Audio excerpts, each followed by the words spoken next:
Jeff went on stage at BlizzCon, told us what Overwatch 2 was going to be. And then a few months later, he's basically told, no, you're not doing that, you're doing this. And he's like, I've just told the world what Overwatch 2 is going to be. I am not going back out there and changing my mind. So fuck you, basically. It's not like some sort of conspiracy theory. It was literally, you know, they're taking control away effectively from what the game was going to be. Is they the executive team, Activision, Blizzard side? Yeah, there was an issue with monetization in Overwatch. You've got games like Fortnite out there that are absolutely doing numbers, selling skins. And you're like, we've got all these skins in our game that we're giving away for free, basically, if you just farm the loot boxes.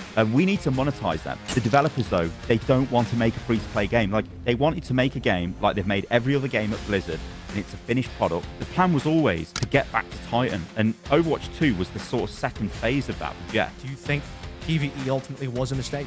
Even though they were working on the PvE, they were having troubles making PvE actually fun. The PvE launches, and as we know, it was mediocre, especially for a Blizzard product, way too short and had no replayability at all. These guys went up on the stage at the Game Awards and got Game of the Year. Literally the biggest game in the world at the time. You're the first brand new Blizzard IP for an extremely long time and didn't hit any sales figures that it needed to hit. I think all of those issues all sort of smashed up together, and it just ended up with Jeff walking out.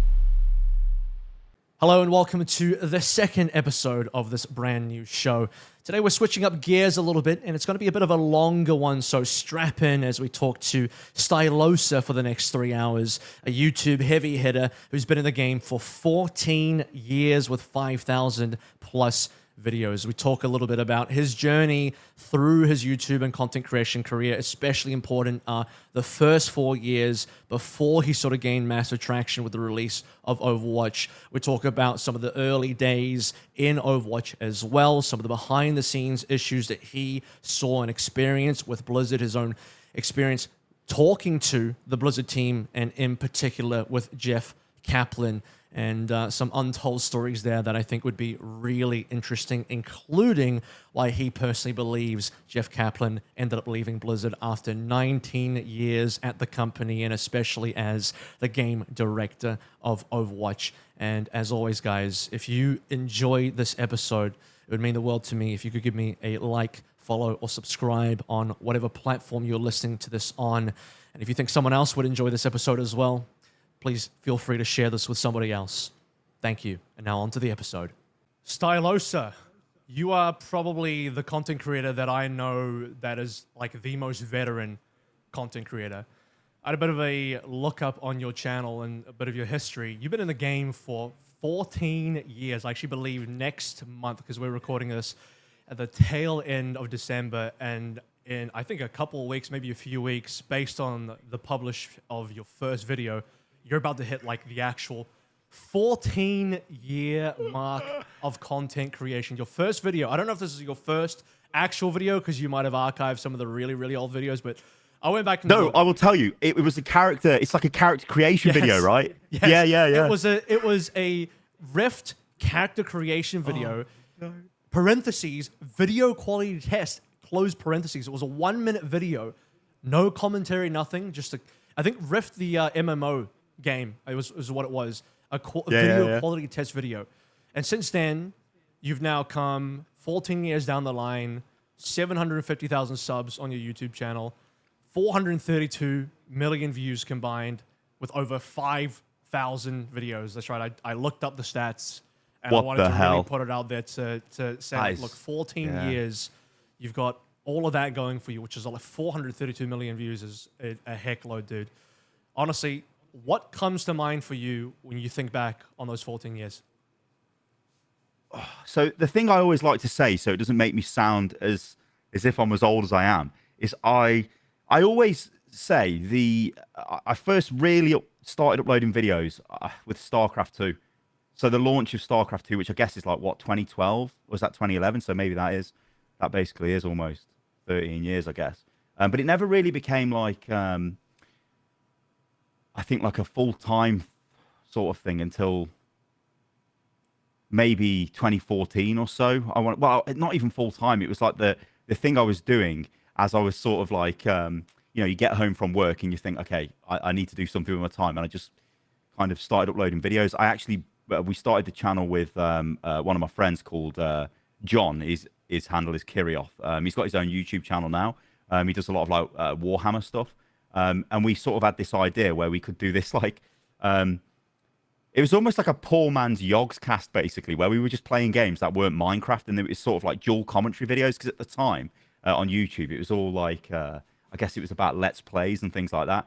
And that's kind of just where it came from. But I will say, it was never like, it was never a full-time thing until probably very close to the launch of Overwatch, where I basically became a Twitch streamer, and I was streaming like 12 hours, well, not 12 hours a day. I was streaming like, God, it was at least 6 to 7 hours minimum, but most days I'd be going for like 8 hours plus. And then I was also uploading videos to YouTube. It was like an absolute crazy content grind, because at that time in my life, it was sort of like the only thing I had going for me. So yeah, which was because of some health issues I had at the time. So yeah, it is funny to look back though and think where it came from, because I distinctly remember the thing that started me uploading videos to YouTube was a guy called Crota, and he was a Warcraft 3 content creator. He was a shoutcaster, and he'd do these like very bland, well, he was shoutcasting replays basically of Warcraft 3, and I was like, wow, this is great. And then he started making videos on StarCraft 2, and that opened me to the whole world of StarCraft 2. And you know, I'd be watching these videos to try. I was like writing down build orders and trying to, you know, apply that to me playing StarCraft 2. And that's kind of where I thought, oh, you know what, maybe I can become a caster for StarCraft 2. And then in a very weird series of events, I got to know Total Biscuit, and he was like, hey, I'm going to start this, what was it called? UK UTL. It was some sort of university thing, like a StarCraft league in the UK, and he was going to provide the prize money. And he was like, yeah, you can cast it. And then they were some of the early videos on the channel, and they're absolutely terrible. But you know, it's history, so I can't delete them or remove them. Yeah, I mean, I was scrolling through the videos, I was like, man, this guy's got a lot of it. This is before I didn't count them, obviously, but obviously YouTube's got a thing where you can check what the total number of videos was. It was like, I didn't even know what it was, so I just kept scrolling. I was like, my fingers are getting like, you know, sore scrolling through. I'm like, dude, I've only covered like maybe 1 or 2 years of your channel so far out of the 14. So there was just so much going on there. But yeah, I was quite surprised, because I never actually saw a lot of your history. Obviously, most people know you. I know you through the Overwatch days and the Overwatch stuff, which is probably, you know, I don't know if you would say that's when you felt like you really kind of blew up, or kind of got your quote-unquote break. Oh, yeah. Like, you said you didn't really, you know, obviously no one starts content creation full-time day one. Well, like 99% of people don't do that. But, you know, for you, like, you know, where was that transition for you? Like, what were you doing at the time, you know, making your way through content creation? And then at what point did you feel like, okay, this is like a super big, real, possible thing now where I can quit whatever else I'm doing and just go actually full-time content creation into YouTube? Was it the Overwatch stuff? Was it when, you know, end of 2014, 2015, when all the Overwatch news was starting to come out and all the beta stuff was happening? I actually noticed that you had, like, you were making guides as well earlier on. You had a couple of Torchlight 2 guide videos that were kind of doing some numbers in there as well. But, like, yeah, where for you do you feel like, okay, now this is where I can go full-time, this is where the break is? So, but I think what happened a lot of this, it kind of it comes to like some health issues I had at the time. So I was a tree surgeon. So I was basically cutting trees down for a living, and before all of that, I was a lumberjack. What, like? Yeah, no, like it's like an arborist, you know, technical work on trees, not a lumberjack. You go to basically posh people's houses and cut the trees down, you know, and grind the stumps and all of that. But before that, I was I probably would have been a footballer, not like a Premier League level player, but like probably like a couple of divisions below, let's say. And I used to play for a team called Port Vale. I played for West Brom. And then I had some fitness problems, and I distinctly remember the guy at West Brom was like, "Tom, we need to sort out your fitness here. Like, we don't know what's going wrong with you. Like, I'm failing all of these tests, which I shouldn't be failing." But I didn't know. But that was actually the start of me getting ulcerative colitis, which I didn't obviously know at the time. And you know, that's taking me way back to, like, you know, I was like 19 at the time when this started happening. So it turns your life upside down. You're like, what the hell? You go through a number of years trying to sort yourself out with medication, treatments, and all of that. You get to a stable point, and then it's like, okay, well, you need to do something with your life. and I was like, I knew people who were, doing bits of tree surgery and stuff like that. And I was like, I really want to use a chainsaw, so I'm going to go for this. And went for that, worked for that for a while.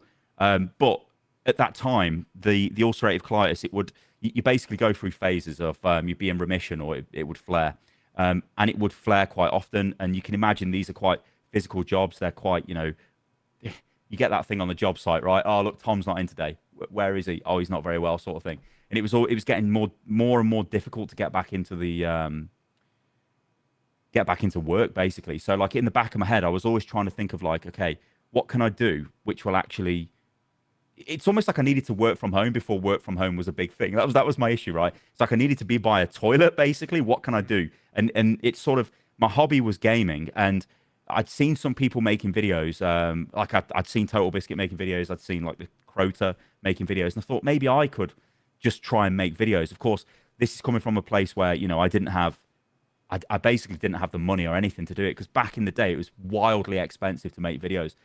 Even things like your internet connection, though, you can imagine it would take you like, sometimes, well, when I started initially, it would take me almost like 48 hours to upload one video to YouTube. And that was like, if it didn't fail overnight, which it did quite often. But yeah, so I didn't really have the resources for that. And it was just like a very slow burner, and I was trying to build everything up. And it then started to become, I guess we'd be in like 2013, I would say now, 2013, 2014-ish. I was almost making enough money to pay for my rent. So I was like, this is good. I can pay for my rent while I'm still trying to do my other work, but I know that isn't really working as well. And then I got into quite a lot of trouble, really, with, financial issues. Nothing bad, but like I was finding it very difficult to, pay for rent, pay for food, pay for bills. Like, I had a car that I had to sell. I couldn't afford the fuel for the car and all of this stuff. And I had some savings, and I thought, you know what am I going to do here? Like, I don't really know what I should do. And I had about, this sounds like a sob story, by the way, but it's not. I had £2,800, and that was all I had. And I remember saying to my parents, will you let me build a shed on your garden, and I will go in there and I will, basically it was to live stream from, because I wanted to live stream all day, every day on Twitch, and pump out YouTube videos, because where I was renting at the time, there was obviously a noise issue. You're screaming and shouting at night, you'd have problems with neighbors and whatever, so that wouldn't work. So then I was basically in a shed for a year, and things were working quite well on Twitch, and I was starting to think, right, this is definitely the direction that I should go in. And then, yeah, I just got an email one day off one of the community managers at Blizzard EU, back when that existed, and they were like, we've got this game called Overwatch. We've noticed you've played, I think I was playing Battlefield at the time, Battlefield 3 it would have been. Hey, you want to have a look, sort of thing? And I was like, sure, if you want. And then it sort of, the rest was history. Like, this is after the BlizzCon announcement and everything. So this is after 2014, I take it? Yeah. And yeah. The shed area was that around 2013, 2014? Or when did you sort of get into working out? Yeah, no, I think I can't remember the exact year, but it was like, it's before 2015. I think it's like mid 2014 kind of time frame, and I think I was in there about 18 months or so. And then Overwatch started to sort of kick off with the beta, because there was almost like no restriction on uploading videos, and that was like one of the things. If some of my very early Overwatch videos were just sort of looking at each of the characters, because everybody wanted to see what the characters were, and you can imagine there's almost no competition as well back in them days. People don't really understand content creation, and it was just like, it was a bit of a wild time. But yeah, that's where the shed came from, which, by the way, is still there to this day. Which I had to build, because you've got to remember, like, I could afford the raw materials. I designed the plan myself, and it had like soundproofed walls and all kinds of stuff. Like, and it was. I'm still proud that it's still standing. I always say it was the best investment I ever made, because what it let me do was just go away into a world of like, I can be totally absorbed in this now, and I can just crack on, and yeah, it's kind of where it began. I mean, I really enjoy the sort of origin stories, because everyone's got their sort of, they have the origin story when they started and how they sort of came through. I remember, obviously the largest of the content creators in the world, Mr. Beast, is talking about how you know, he was basically having to leave home, pretend to go to college. He actually did go to college in the US, but he never went to any classes. He was spending the whole time doing only YouTube videos, and you know, he had to make enough money to make rent and then convince his mom to, like, you know, hey, like, this is a real thing. I'm gonna quit college now. Don't hate me. Don't kill me. I'm gonna try and be a full-time. And you get that, that, right? So my one of my uncles was a captain in the army, and he just thought I was an idiot. He's like, "What are you doing with your life?" You know, and I was like, "No, this is definitely a thing." But it was just like, "No, what are you doing?" I had interesting conversations with my granddad as well, where it's like, "Yeah, should you really be doing this sort of thing?" Because you can imagine you get all of those pressures, and it does. At that time, it was an unknown thing. I think now it's completely different. Like, everyone knows content creator economy, and like everybody is familiar with all of that. But back then, it was like, no, you are crazy. Like, what are you? You need to go and get a job. You are wasting years of, you know, what applicable skills are you learning here? Which, of course, the joke is you're learning loads of shit. You know what I mean? But at the time, it just seemed like you were just messing about almost. I think it was that stigma back in the day of like, you're just, you know, it's almost like you're in your parents' basement, right, playing games. What are you doing? And it was definitely that. But I think things definitely started to change when it was like, yeah, I'm off to California. They're like, what? Like, see ya. Yeah, I mean, like, I went through my own phase of that, you know, coming through. Obviously, people will know me. If anyone actually, if the people that do know me mostly through esports casting, all that kind of stuff. And many years. Yeah, but you're a forklift driver, ain't you, Avril? I know you've got a forklift license, right? I'm technically certified. That wasn't. I did that for a very short amount of time. That still might be a fallback option. If everything goes to crap, good job. I might Great just jump job. back on the forklift. You know, I'll go back on there until the AI and the robots start taking over, and then they don't need any forklift drivers anymore. That's one thing I could go back to.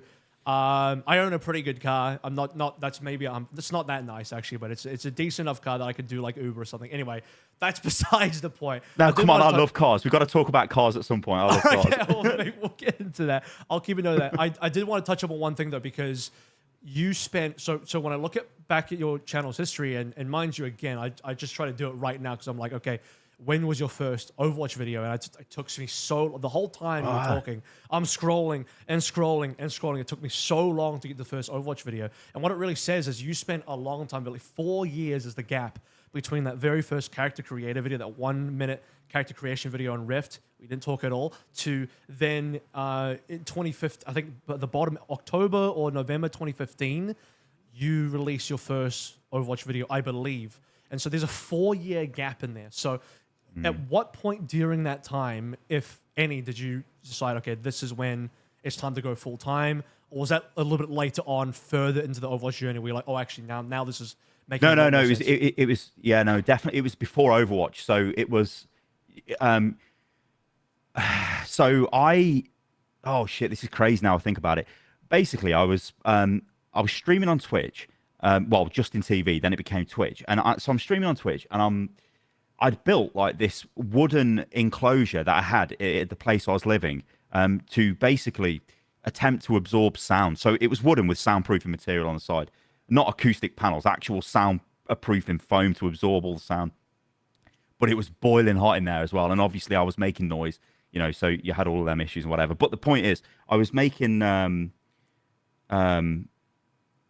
could see there was progress on Twitch, and I'm like, I'm earning. It was almost like I was earning a set amount every month, right? Whereas YouTube, I mean, as you know, it's all over the shop, right? Unless you're pulling good views, you can't really rely on YouTube for a revenue, especially when you've got to pay your rent, you've got to pay your bills, and God knows what.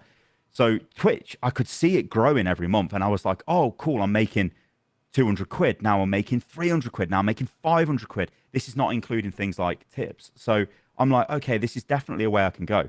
And as I said, when it came to a head where it was basically untenable for me to continue streaming where I was. And it wasn't like I was making tons of noise or whatever, but it was not great, right? And it was causing issues, and I started to notice I was having to like end my stream at earlier times, and then it was playing on my mind like, no, I need to be live now. It's this ultra competitive environment, all these other streamers at the time. Like there was a point where I can't remember when Hearthstone came out, but I had the biggest stream for Hearthstone, and I was that mentally frazzled, I didn't even realize what was going on, and I just stopped playing the game, and I never went back to streaming it. But I had the biggest bloody stream for Hearthstone whenever that came out. 2014, ancient games. So I always remember, my stream was bigger than. Were you bigger than Kriparian and stuff like that? Or how bigger than were we Trump. talking? Really? Yeah, it was the top. Oh, yeah, man. but we're talking for a week. But I was so stupid, I didn't realize. Yeah, and then I just. But this was at the time became where a huge streaming. I think that launched a bunch of people's careers, really. Yeah. And it was just the problem of like where I was living at the time. All these issues, right? And I had to kind of solve it, but I could see there were glimmers of, you know what, shit, this could actually be something. And then that's where I sort of, so it's like 2015 at some point where that's when I came up with a crazy idea for the shed.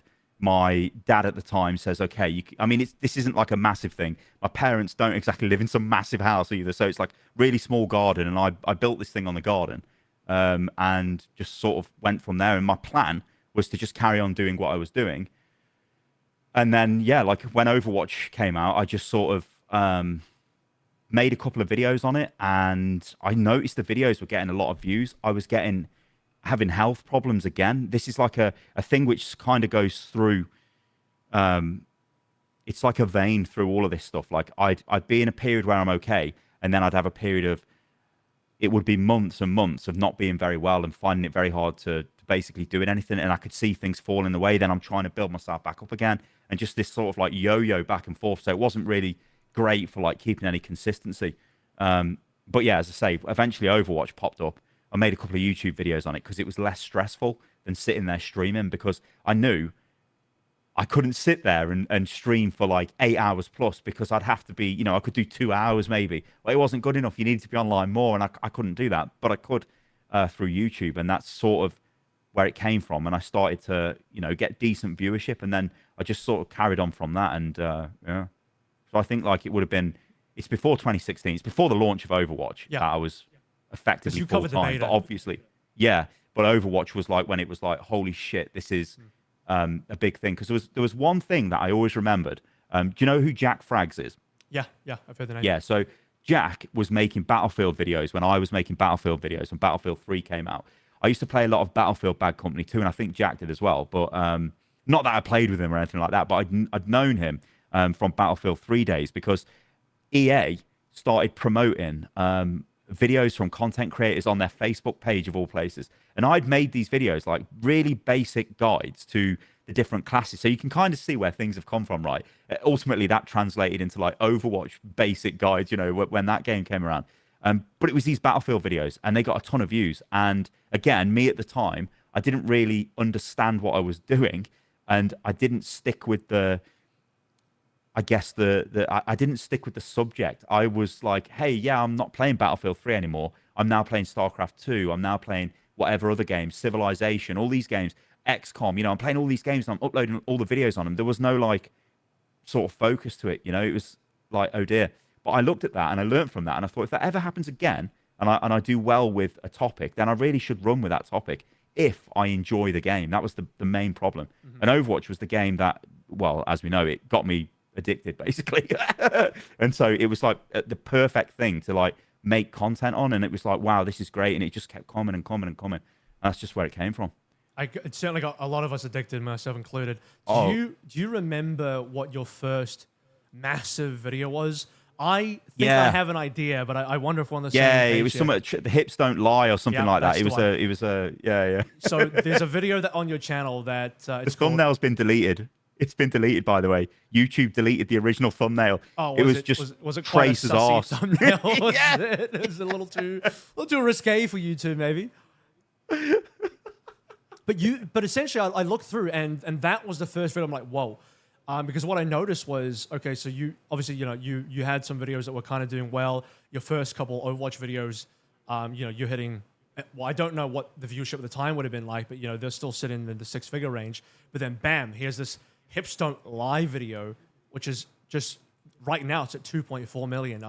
But at the time, obviously it's still one of your biggest videos to date, but at the time it would have been huge for you as well. So I mean, and that video is funny because it's just like, it's you talking about, Widowmaker's hips essentially, that you're comparing it to like Roadhog's hips and stuff like that. So it was a pretty interesting and kind of funny video. But even I think it was just of the time. Yeah, I think Avril, it was just of the time. It was like the topic of the time. And I remember I think they did something with changing hero poses after that, and I think I did a follow-up video or something. Right. That's all it was, really. Yeah, and then you suddenly you've got like, you know, you're still uploading your other stuff as well. It's not just purely Overwatch videos, but at some point you did switch to only Overwatch. So at what point did you realize, you know what, this is where, and by the way, some context here as well, your channel originally, your brand originally was Unit Lost. And you know, you mentioned you worked with your partner at the time, with Kiri, right? So at what point did things start to change? And maybe he started to go in a different direction. You rebranded to Stylosa, and then you started to do only Overwatch, and you made that decision. I'm going to be an Overwatch specific content creator now, at least for that time. And we'll get to where you are now a little bit. But you know, when did the shift happen for your own brand and the departure of Kiri and your shift to Overwatch only? Yeah, so I mean, it was 2016. This was the launch. It was May. It would have been for Overwatch, where we I was making a lot of Overwatch videos because I cannot explain to you how much Overwatch I was playing. It was literally all I was doing. I was just playing Overwatch, making videos in Overwatch, and I knew I was getting. One of the mad things is I wasn't necessarily focused on the channel really. I wasn't looking at, you know, how's this video performing, looking at the analytics or whatever. I knew it was doing okay because I was earning good money off YouTube. So I was like, okay, this is fine. Just keep doing what you're doing. Don't distract yourself with other stuff. And at the time, we were making a lot of these Let's Play style videos. So maybe it'd be like, I remember we did a lot of stuff with Civilization. So we'd have like a theme for Civ 5, or maybe was it Civ 4? I think it was Civ 5, maybe. No, it'd be Civ 4 probably. But anyway, the theme would be like, I don't know, stupid British Empire or whatever. And we're making these videos together. But I was having less and less time to do that because I'm literally just playing Overwatch. And Kiri wanted to go in his own direction anyway. He wanted to make other different he wanted to make different styles of videos, which is fine. But there becomes a discussion of like, how do you slap that onto one channel? You know, when I was just making these Overwatch videos on the channel. So I think we may have made some Overwatch videos together. I think there even is a video on the channel that Kiri made for Overwatch, but it wasn't his thing. And I remember we just said, look, this ain't your thing. He was like, yeah, I want to start my own channel. So he went off and started his own channel, which has been a really good thing for him because I think he's actually one of the biggest Warhammer content creators there is. But like, I was just so laser focused on making Overwatch videos because it was all I was doing. It was almost like the principle I was living by was whatever game I am playing is what I'm making videos on. That's why I was so like erratic, whatever game it was, you know, I was never sticking to one game. And it sounds crazy saying it now, but like, I used to play, I played a little bit of EverQuest. This is like, I suppose how I got to know Jeff. But I played a lot of EverQuest 2, and I was in I was in the best guild in the world, and I was the raid leader and the main tank in that game. And that game completely absorbed me, like totally absorbed me. And I didn't think I'd get that again. And I got it again with Overwatch, and it was just this added benefit of, actually, I can make videos on this. And it wasn't about like making money. It's not about getting views or anything like that. It was just, I can put these videos out there, and there's this community of people that are actually, you know, interacting with the video, talking about the video. This is great. And then I can go and put more videos out, keep playing the game. And it was just like, I felt like, it sounds really cheesy to say, but it felt like I was like at that high level again, like I was at the top of something again. It was weird. But yeah, that's kind of what happened with it. It just, I suppose in some ways it naturally just became the focus of the channel because it just was what I was doing. And yeah, it just sort of went from there. I'm actually kind of, something you said that got me really curious because I didn't know that did you actually meet Jeff Kaplan? So Jeff Kaplan, the original game director of Overwatch, for those that don't know, you met him in EverQuest. Did you actually like... No, but let's just say when I first met Jeff, obviously knowing a lot about EverQuest was actually quite helpful. You know what I mean? It's a good icebreaker. Oh, so no, okay, I'd not met him in Jeff EverQuest. I thought you were about to tell me, oh, me and Jeff go way back. You know, we actually played together. No. There was. So I thought you were about to go down there. No. There were members in the EverQuest 2 guild I was in that were from a guild called Township Rebellion, which were one of the best EverQuest guilds, and they were familiar with Jeff. So there's a bit of a connection, but not much. Well, I actually wanted to talk a little bit about Jeff and sort of going through the Overwatch days a little bit. I didn't mean to do this in chronological order, but since we're on the topic of Jeff, there's a couple interesting things there to talk about because you obviously got to know him a little bit. I don't know how close you ended up getting to him, but I feel like, you know, of the content creators in Overwatch and of the people that were outside of Blizzard, you were probably one of the third parties that got to know him better than most because you were one of the larger and longest going content creators. You know, it sounded like, you know, earlier on through your Battlefield stuff, Blizzard had already kind of contacted you and said, hey, do you want to look at Overwatch as well? And that's how you kind of maybe got linked into Overwatch. But you've had a number of encounters with Jeff in person. You've interviewed him multiple times. You've been to all the BlizzCons. You've been to Overwatch World Cups. You've been part of the creator program in Blizzard for Overwatch. So you've been, you know, you've talked to, and you've had, you know, an interesting journey there as well. But you've had a lot of interactions with Jeff, and I'm sure you've talked to him plenty off camera, off stream, or off you know, content, and just in a regular setting maybe. So yeah, I mean, who actually was Jeff? I mean, was he that guy that was on those, you know, developer blogs doing his thing? Yeah. Was that really just him or what? Yeah, honestly. So I think the thing with like, I think the thing with me and Jeff is we don't give a shit about the business aspect, like, which is probably a crazy thing for an actual game director to not give a shit about. But all we want is the best possible product, which is great art, great gameplay. We don't care about the business element of it. So if the business aspect starts to get, let's say, becomes the lead and the game becomes more product focused, that becomes an issue, and we don't really want to know about that. So I think on some level we really connected on that because we just really wanted what was good for the game. Also, in terms of like size of content creator, none of that ever mattered. It was they just liked you or they didn't. They thought your videos were okay or they didn't. It was never about like, oh, this person's got a bunch of views, we should speak to them. It was for Overwatch League, but it wasn't for just general content creator stuff. I think like with Blizzard itself, Jesus Christ, back in them days, it was like there were community managers, but the game was so developer led.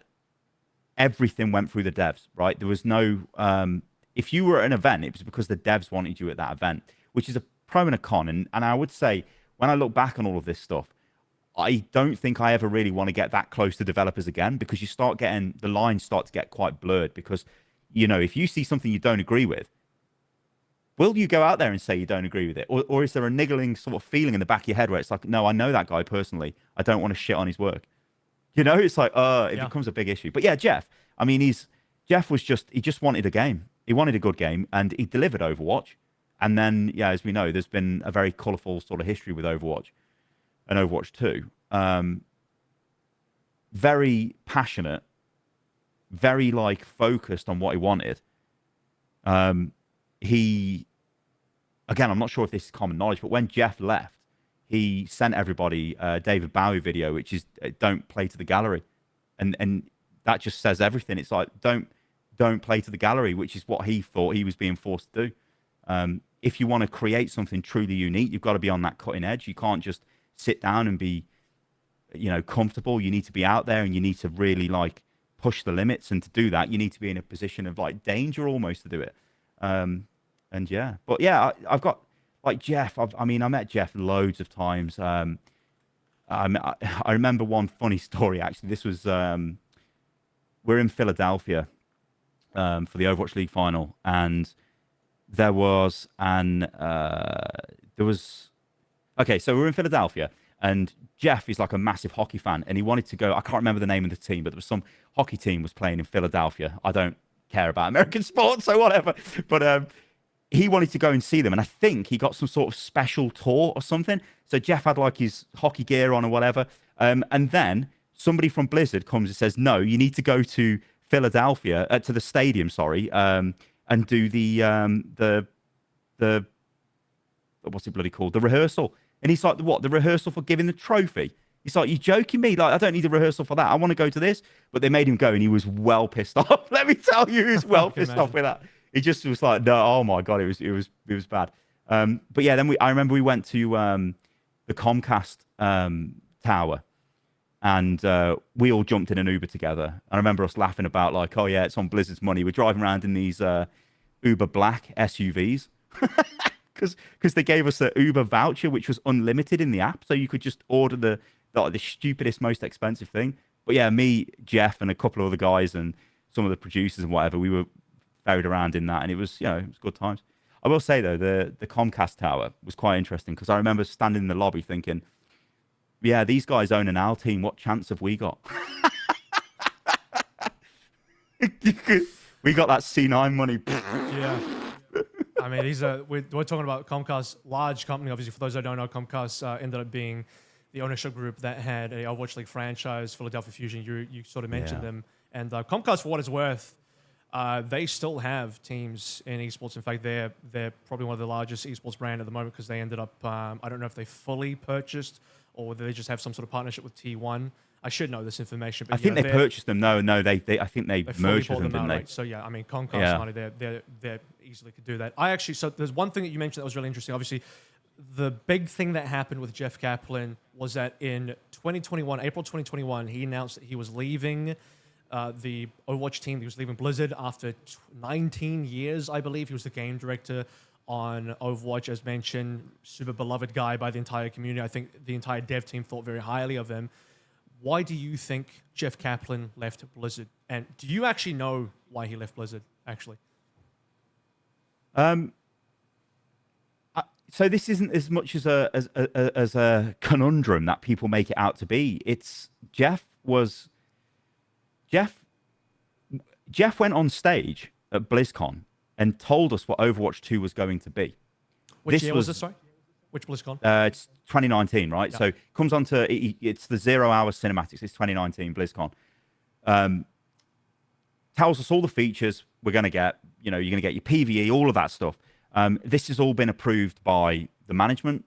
So ultimately it's Bobby that has a lot of sign off on this, which I don't think people really understand. Like, Bobby is, he was an arsehole, don't get me wrong, but he was the guy who was greenlighting everything. Like, if something he thought was okay to go ahead, it would go ahead. I mean, that's initially where Overwatch came from. He really liked the hero characters. The CEO of Activision Yes. Blizzard. Yes. Correct. Yeah. He was the one who he seen what Overwatch could be because of the power of the hero designs. So he was the one that gave them the go-ahead to do that. So, the devs put that together as a last kind of ditch attempt to rescue whatever they did with Titan. But Bobby, was the guy who was effectively signing this stuff off. So you fast forward to Overwatch 2. The plan was this is the crazy thing. The plan was always to get back to Titan. And Overwatch 2 was the sort of second phase of that for Jeff. And this was almost effectively agreed, right, within Blizzard and within Activision specifically. So Jeff gets the go-ahead. All the stuff that he's put together it's not just him, obviously. It's the team have put together for Overwatch 2. It gets signed. It gets approved. He goes to BlizzCon. He tells everybody what the game is going to be. And then a few months later, he's basically told, no, you're not doing that. You're doing this. And he's like, I've just told the world what Overwatch 2 is going to be. I am not going back out there and changing my mind. So fuck you, basically. That's a very short story, but it's not like some sort of conspiracy theory. It was literally they're taking control away effectively from what the game was going to be for whatever reason. Who knows? But that's basically it. It isn't some sort of grand... Is they the executive team, Activision, Blizzard side? Because Jeff is the game director, mind you. So we're talking quite high up. If it's above game director, right? Where's this coming from? Oh, it's Activision. It's from Bobby. It's from the top level. It's there were multiple times where Overwatch was tooled up to go free to play, and then it was pulled back, and then eventually it became free to play. But this is while Jeff was there, so there was a lot of back and forth. There was an issue with monetization in Overwatch, so imagine you're Overwatch in 2017, it's 2017, 2018. You've got games like Fortnite out there that are absolutely doing numbers, selling skins. And you're like, we've got all these skins in our game that we're giving away for free, basically, if you just farm the loot boxes. We need to monetize them. But on the one side, you've got Jeff and that development team at the time who are like, we're for the gamers, right? We don't give a shit about the business. We want to make the gamers play the game and think this is ace, right? So what do? You let them carry on earning the skins. I mean, if you remember, they actually increased the amount of stuff that you get out of the loot boxes. So it was insane. It's like, wow, these events are crazy, but you're not really putting money back into the game. And that becomes a problem with the money men, right? They're like, well, we need revenue. And there was the additional pressures of, you've got Call of Duty at the time. It was $1 billion a year game. Every time it came out, you've got $1 billion. Overwatch achieved that a few times with the launch of Overwatch, and the year after Overwatch with loot box sales. I think it actually achieved that. But what they did is Mythic skins were an idea from, 2017, and they were going to sell Mythic skins for $10 each, and that was the monetization plan. but it got canned. And the very first mythic skin was Diva, and I still don't know where this Diva skin is. Because it's pretty good. But whatever. It's going to come at some point, I'd imagine. It's probably been totally changed. But it was, yeah, mythic skins were meant to be the monetization. But again, if you go back and you look at it through the lens of like 2017, 2018, I'm sure I would have been making videos going, this is terrible, and everyone would be like, oh my God, they're charging us for skins, But they were trying to say we can take it to the next level. We've got the best artists. We've got the best character designers. We've got the best skins. But we're going to go to another level and give you these like insane skins, but you're going to have to pay for them. But that idea got canned. So there's obviously a bit of a time gap here as well, because you mentioned, he's on stage at BlizzCon 2019. I remember that moment as well. I think it was for many people quite a hype moment, because there was the leak around the fact that, there's a leak of Overwatch 2. We all saw the leak, and Jeff actually played it super well on stage. He's like, and that's World of Warcraft cinematic where, Sylvanas crushes the crown or whoever. Like, that's me crushing my cell phone after I saw the leaks or whatever. I thought that was absolutely hilarious. Some classic Jeff banter on stage. And then you sort of mentioned after that, shortly, he was told that that wasn't then going to be the game that Activision Blizzard from the executive side wanted him to make. And obviously, he sort of led the drive on the PvE stuff. And there's the Jason Schreier Play Nice book that came out from all the testimonies of Blizzard devs as well. And one thing that was in that was that Jeff Kaplan was very much the driving force behind wanting to dive into a PvE world. Going back to Titan, you sort of mentioned that as well. The third phase of Overwatch is potentially to go back to Titan. Or at least that was what the vision was under Jeff Kaplan. Yeah, Jeff's vision. Well, there was another issue as well, Avril, with team size was a big problem. So Jeff, I remember having conversations with Jeff, and he would say things like, what was the best World of Warcraft expansion? Well, it's Wrath of the Lich King. It's like, okay, how many people made that? Right, so how many people made the latest one? I think it was like Warlords of Draenor or whatever at the time, which was trash. It was like slammed. So he's like, it isn't about the number of people. So when they're telling me just increase the team size, things will go faster, that is not going to happen. You need the right people. But the problem is, I think those kind of developers kind of came from the world of, especially Blizzard devs.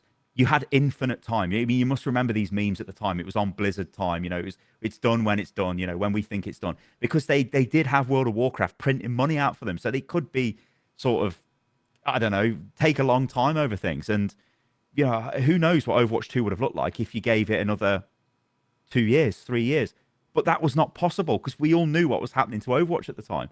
I remember having conversations with, he works at Valve now. I'm going to forget his name. Adrian, his name is. He worked on TF2 at Valve. And he came to Blizzard to work on their new shooter game, Overwatch.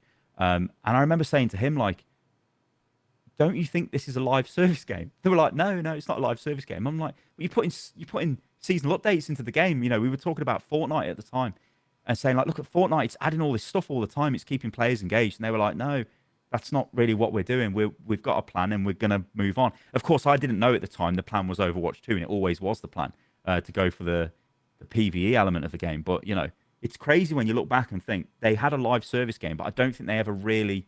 I don't think they wanted a live service game. They wanted to make a game almost in the traditional way. And then, we had a bunch of seasonal updates. And then we go on to the next thing. That's kind of what they were about. It's like we'd finished Overwatch. And I really got the impression with Jeff, he didn't want to be this guy who was in charge of like 1,000 developers just pumping out content. He wanted to be on the sort of like on the cutting edge, taking gambles, And that's not possible when your game just becomes... a battle pass driven thing like what Overwatch 2 is now. It's not to say that's a bad thing, but where's the innovation coming in Overwatch now sort of thing? That brand is just, it just is what it is, right? You're not going to see any massive change for the game. It's finished and it's done. So I think all of those issues all sort of mashed up together, and it just ended up with Jeff walking out, which fair play to Jeff, right? As crazy as this sounds, fair play to the man. He stuck to his guns and he said, you're not going to let me do it. I'm out of here sort of thing. So, what vision do you think they actually changed? Because I have some thoughts on this, the whole process of moving between Overwatch and Overwatch 2 and a whole bunch of the live service stuff as well. But just to sort of close the chapter on the discussion between, of the lead up to Jeff leaving, and you sort of mentioned the executives were wanting to change things up from the 2019 reveal. I mean, obviously they being Blizzard and the development team under Aaron Keller eventually end up canceling PvE. Is that kind of where this came from? Is this the Activision executive side saying, hey, maybe this PvE thing is, maybe the PvE thing is not the direction that this game should go in, and you should just focus on the PvP, or like, or maybe they just, was it that they didn't want to reignite Titan? They don't want to recreate Titan, and the executive said, hey, look, just make this live service game. Let's not do Titan again. What do you think it was? So it was Overwatch League, basically. the player engagement levels were tanking because people were not playing Overwatch because there's no content in the game. And the reason there's no content is because everything's being piled into Overwatch 2, which is going to be this big update, and everyone picks that up, and it's like, wow, loads of content, but it was taking too long to make. So it was put in the PvP changes. So people say things like 5v5 were just put in for the sake of Overwatch 2. They weren't. Jeff was very much in favor of 5v5. In fact, I think Jeff was the guy who was pushing that internally. And a lot of people were saying, no, we don't want 5v5, but he made it happen, and it happened. Also, do you remember Jeff Goodman as well, one of the original hero designers? Yeah, he loved that. I remember I sat down in a video call with Jeff Goodman, and he was showing Kiriko off. And I was like, this is batshit crazy. She can teleport through the wall. It's like, what is this? They're like, oh, yeah, this is insane. Her model wasn't even finished or anything at the time. And, but whatever. That's just besides the point. But I think, like, I've derailed myself. That's what I've done. I've derailed. What was I saying? Help me out. What was I saying? I was talking about the fact that, what was the direction? What was the difference in the direction that the executives wanted? Yeah, the slicing it down. I got you. Yeah, so basically, we want to create a moment where we can get players back into the game, and we're going to just hold the PvE back, but we're going to allow you to continue working on it, which, by the way, this was seen as not great, right? So even though they were working on the PvE, they were having troubles making PvE actually fun, and make people want to replay this stuff. And that was internally. And I was hearing a lot of stories about this PvE is just not, I don't think it's up to standard, and yada, yada, yada, from all kinds of different sources and people that I'd spoke to over the years at Blizzard. But it was decided to put this to one side and get the PvP out. Drop it with new heroes, get the free-to-play running, start learning and understanding how to run the Battle Pass system, which you've got people like Walter Kong who come online at Blizzard at this time. Walter Kong basically invented the Battle Pass over at Epic Games, and he became the general manager of Overwatch 2. A bunch of other people start coming online, and you could see through the hires what was happening. This was them trying to change the game and turn it into like, it was almost like they were trying to chase what Battle Pass games were doing, especially Fortnite. But it's almost like they were a little bit too late. Like they should have been doing this a few years ago if they wanted to, but they never, because they were committed to this Overwatch 2 vision, which was just taking too long. So I think, long story short, they basically cut the PvE into its own sort of thing, and tolerate the team working on that while they push the PvP. And if the PvP started generating a lot of revenue, then they've got, I suppose, revenue to keep the PvE going.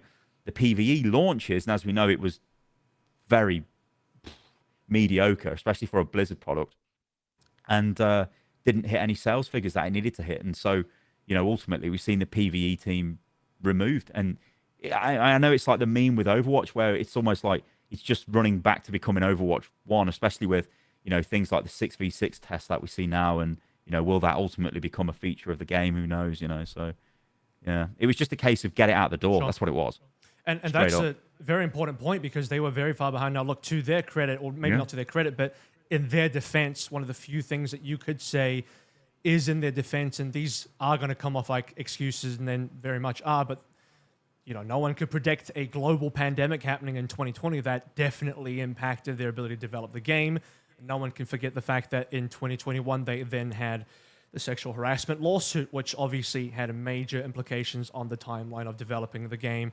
And then Jeff Kaplan leaves shortly actually before that lawsuit came through. And I'm not suggesting that there's any link there. In fact, to date, I don't think there's been anything ever revealed or linked there. So we're not going to, no one's going to pretend, and hopefully no one's going to pretend there actually is a link there. But what I'm saying is there were definitely things that took place between the announcement at 2019 at Blizzcon to then when they decide to shift away from PvE, and you also mentioning here that maybe some things in PvE just weren't working out, and to reflect back on something that Jason Schreier, the author of and the journalist who sort of uncovered a lot of the insider info from about Blizzard and Activision Blizzard through his book Play Nice.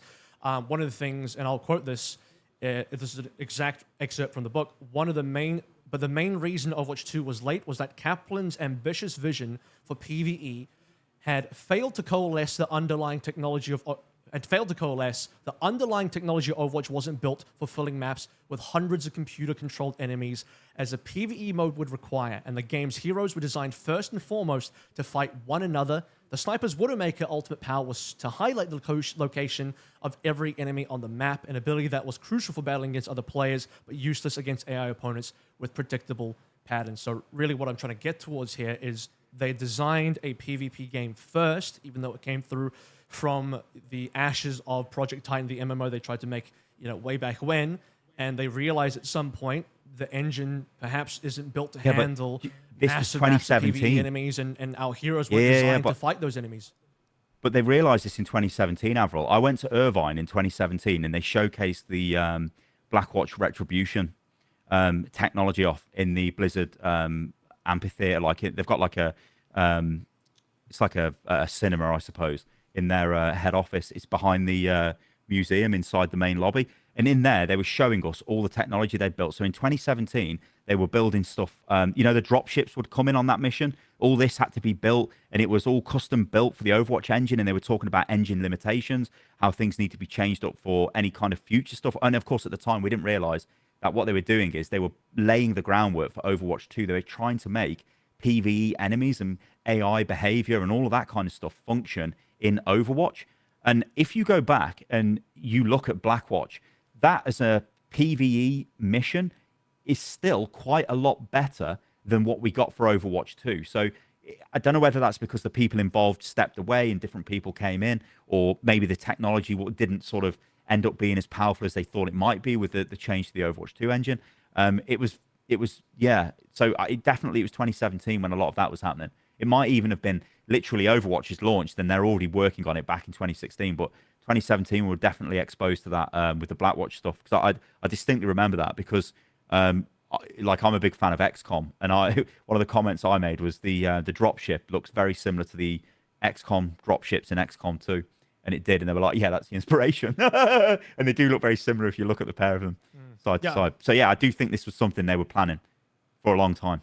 This is something I've kind of talked about this publicly, but maybe not in this sort of format. But I'll reiterate for the people that hadn't heard me say this before. But I had I don't know when the first time you heard the existence of Overwatch 2 was, but the first time that me personally had heard of the existence, that they were even attempting to, wanting to, moving forward, green lighting in Overwatch 2 a sequel, was actually in 2017. And this is from a very, very reliable source that I won't leak, obviously. From an extremely reliable source, I had heard, and I wasn't even a big shot back then or anything. Probably still not really now, anyway. But back in 2017, Sty was the first time I even heard the name of Overwatch 2, and I didn't believe it. I was like, "That's crazy. That can't be a real thing." Well, it was Calypso, wasn't it, to begin with? Did you hear that get thrown around? We're working on Calypso. Calypso's in production. All this. What's Calypso? That was the code name. Title for Overwatch 2. Yeah, the code name, right? There was actually a funny leak. They when they updated the website in, I think it was it would have been 2019 after BlizzCon. A lot of the tags on the website were Calypso.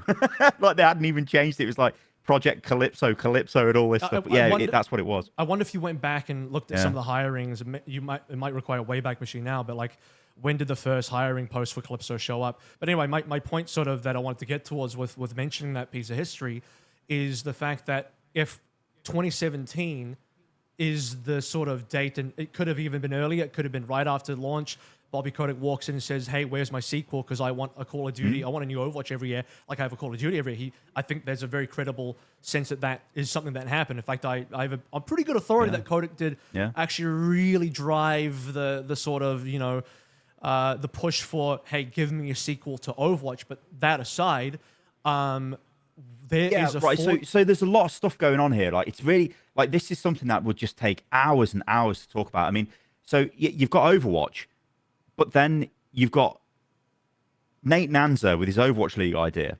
You've got Bobby Kotick looking at that, going, "This is the best shit I've ever seen ever," and then saying, "I need people to start working on this." And then you've got this sort of split with the Overwatch development team. I won't name the guy, but there was a guy who became known as the Overwatch. As Team 4.5, I think they were referring to, because Overwatch is Team 4, right? I think it was Team 4.5 they were saying, where this was like the Overwatch League team almost, and it was a lot of effort was getting put into that with things like we need to make a replay viewer, right? We need like all of the observation tools. We need like all of this stuff, and it was causing. I don't want to say it was causing friction, because I do think, at least from what I've sort of heard and understood, most of the developers on Overwatch did kind of want Overwatch League, not in the way like, so I can tell you 100% Jeff wanted an organic esports scene. He did not want this artificial stupid franchise system. But when you look at things like having to come up with the teams, the branding and all of that stuff, the devs really enjoyed that stuff. They really enjoyed putting things together, and they did enjoy, I think, working on stuff like the replay viewer and all the tools to really show off the game, like show off what they've made. And I think that caused friction. And I think that caused additional workload. And then I think as Overwatch League started to just generate... Overwatch League was almost replacing the need for Overwatch to be a free-to-play game or to have additional monetization, because it was... I know it didn't generate these revenues in the end, but we all know what it was selling franchises for, and it was getting sponsorship deals and things like that. So it was, and obviously the Twitch deal. So there was a lot of money in the pot there. And this is kind of like, you fast forward again. I'm jumping all over timelines here, but you fast forward to like viewership's dropping. We need it to go up. How do we make it go up? Where's Overwatch 2? It's not ready. Right, make Overwatch free to play. Okay, we will. Okay, actually, no, don't make it free to play. Carry on working on the expansion system we've got now. Okay, now work on this, work on that. It's just all over the place, and it's a lot of... I think there was a lot of... I hate to say it, but I think Overwatch was a really poorly managed thing, really. I agree, because it was, I mean, by all accounts, it was I was about to say mistake. Obviously not, because it was a very successful... It still is, in many ways, a very successful title and a cultural landmark and all that kind of stuff. But they created it by accident, right? Because it was born from the Ashes of Titan, and the team at the time was quite small. I actually did want to ask you about the free-to-play stuff as well.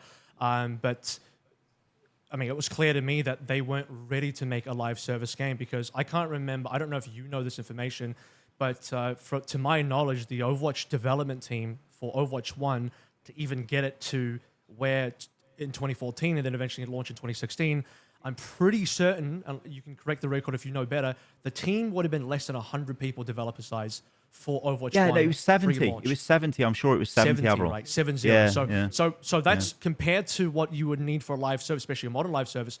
A modern live service game is not just hundreds. We're talking probably four figures, 1,000 plus developers. In fact, I don't have the exact number on this one, but even moving into Overwatch 2 release, I'm talking 2022, 2023, I had heard that the Overwatch development team was in the several of hundreds, you know, on the upper half of between 500 to 1,000. I don't know what the exact number was, but it was between 500 and 1,000, I'm pretty sure was the number. And I don't know where it is now. It could be bigger, it could be smaller, but that was a number at the time that and by the way, these numbers could be also conflating potential, you know, other studios. Maybe they would have outsourced some stuff as well, so the numbers could have been jumbled up. I'm sure there's some Blizzard person that might listen to this. No. It was actually this, and these other people were actually working in different companies. So, you know, there's some semantics to be broken down there. But my point being here, Sty, is the fact that I do think largely Overwatch was kind of an accident. They were not ready for a live service, and I actually remember, this is going back to your channel and your brand a little bit here, but one of your early Overwatch videos, you actually talked about, hey, just kind of found out here that the monetization, the business model for Overwatch 1, and this is, I believe, a 2015 video, so this is before release, you mentioned this is not going to be a free-to-play game. This is going to be a boxed copy game, and you were quite surprised in that video. I watched that video in preparation for talking to you today, and amongst many other videos, promise you. And in that particular video, you said that you probably expected them to go live service to free to play, and that you were surprised they didn't go free to play. I mean, do you think they should have actually just gone free to play from day one. I mean, Yeah, now that we have like, the knowledge, but now that we have the knowledge that they didn't have the developers to do it, we understand why. But still, in theory, okay, so maybe no, they should have done I think it right, possibly. So yeah, the power of hindsight is great, right? It should have been free to play to begin with. The developers, though, they don't want to make a free to play game. Like they wanted to make a game like they've made every other game at Blizzard, and it's a finished product. The only difference with Overwatch was they had the idea of seasonal events, right? Not many other games were doing anything like that, and these were a bunch of updates. You had the summer games, you had the winter Wonderland event, and there was another. I think it might have been the Archives event. I think that's what they had. Maybe there's another one I'm missing out or whatever. But those were that was it. Like it was the game, and then these updates over the next 8-9 months. That was Overwatch, and now the developers, we're working on Overwatch 2. We're working on Calypso. We're working on other stuff, and it's weird. Like when you look at it that way, because it's okay for us to laugh at that and go, "What? These guys are insane." But that's how Blizzard had made games, and that's how games were made. You know, the majority of games were not free-to-play games. They were games you bought, and then you would buy an expansion a bit further down the line, and that's kind of it. Now, I do remember Overwatch. They did actually have They did have Hearthstone in 2014. Sorry to cut you off there. True. Hearthstone 2014, But, which at the time I believe that, don't quote me on this, maybe the most profitable game at the time through free to play, buy microtransactions and buying the card packs. That was actually, I believe, their most profitable game at the time. So to me, it is confusing because they had experience with free-to-play live service. They are operating a live service in Hearthstone. Hearthstone was still, I mean, it still is a live Warcraft today. is a live service. WoW is a live service. Like, this is the craziness of it all. It's not like they haven't done a live service before. In my true thoughts, I believe they were prepared to do a live service. And there was a statement in that video it was a Polygon interview that Jeff had done, which you covered in that exact video. It was basically Jeff saying, you know, like part of the reason we want to do our business model this way and not be a live service is because, you know, our game is like got heroes and we want people to be able to swap heroes, and we're concerned that the monetization required in a live service would kind of ruin that because we don't want to we don't want to paywall heroes and all that kind of stuff, which, you know, it sort of makes sense, but at the same time it's like, well, you don't actually have to pay all the heroes. Maybe again 2020 hindsight style, we're in 2024 now, about to be 2025. This Bobby did, though. 25, this is and the thing. we have Bobby free loves heroes. heroes, we have free heroes now. So I mean, it is possible. And you know, I even look at games like League of Legends at the time was a gigantic game. They had paywalled heroes, but champions. But at the same time, you could get them for free as well. So I think there was enough market data available and Dota at the time as well. Remember, by the way, every single game that I'm naming here between Dota and League of Legends and Team Fortress 2 is going to be the other big one.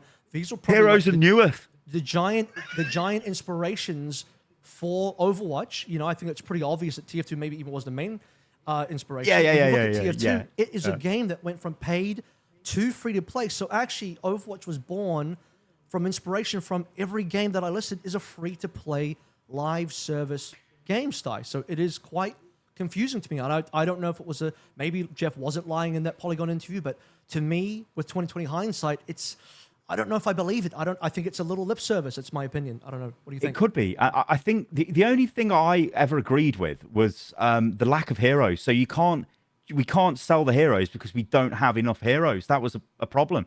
I think that might have been one of the things which convinced the higher up, so ultimately Bobby, into allowing them to just do what they did. Because, like I said, remember, Bobby was floored by the hero designs, and that's what initially kicked Overwatch off. He's seen that very early demo reel of the hero select screen, and he was like, wow, the focus on the heroes is fantastic, and the visual design, people are going to love these heroes.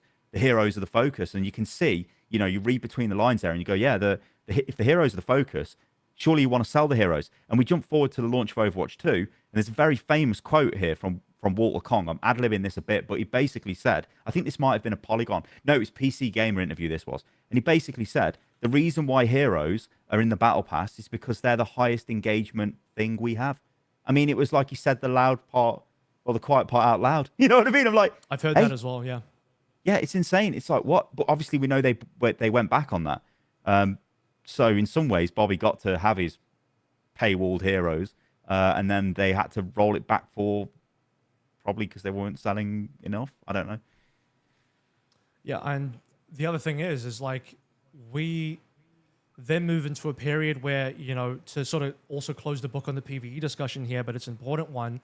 Do you look back on the whole, drive towards PvE with a lot of 2020 hindsight, mind you, which we all have?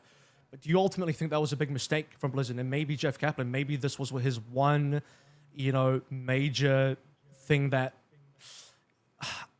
people can debate whether they think Jeff ultimately made good or bad decisions over time.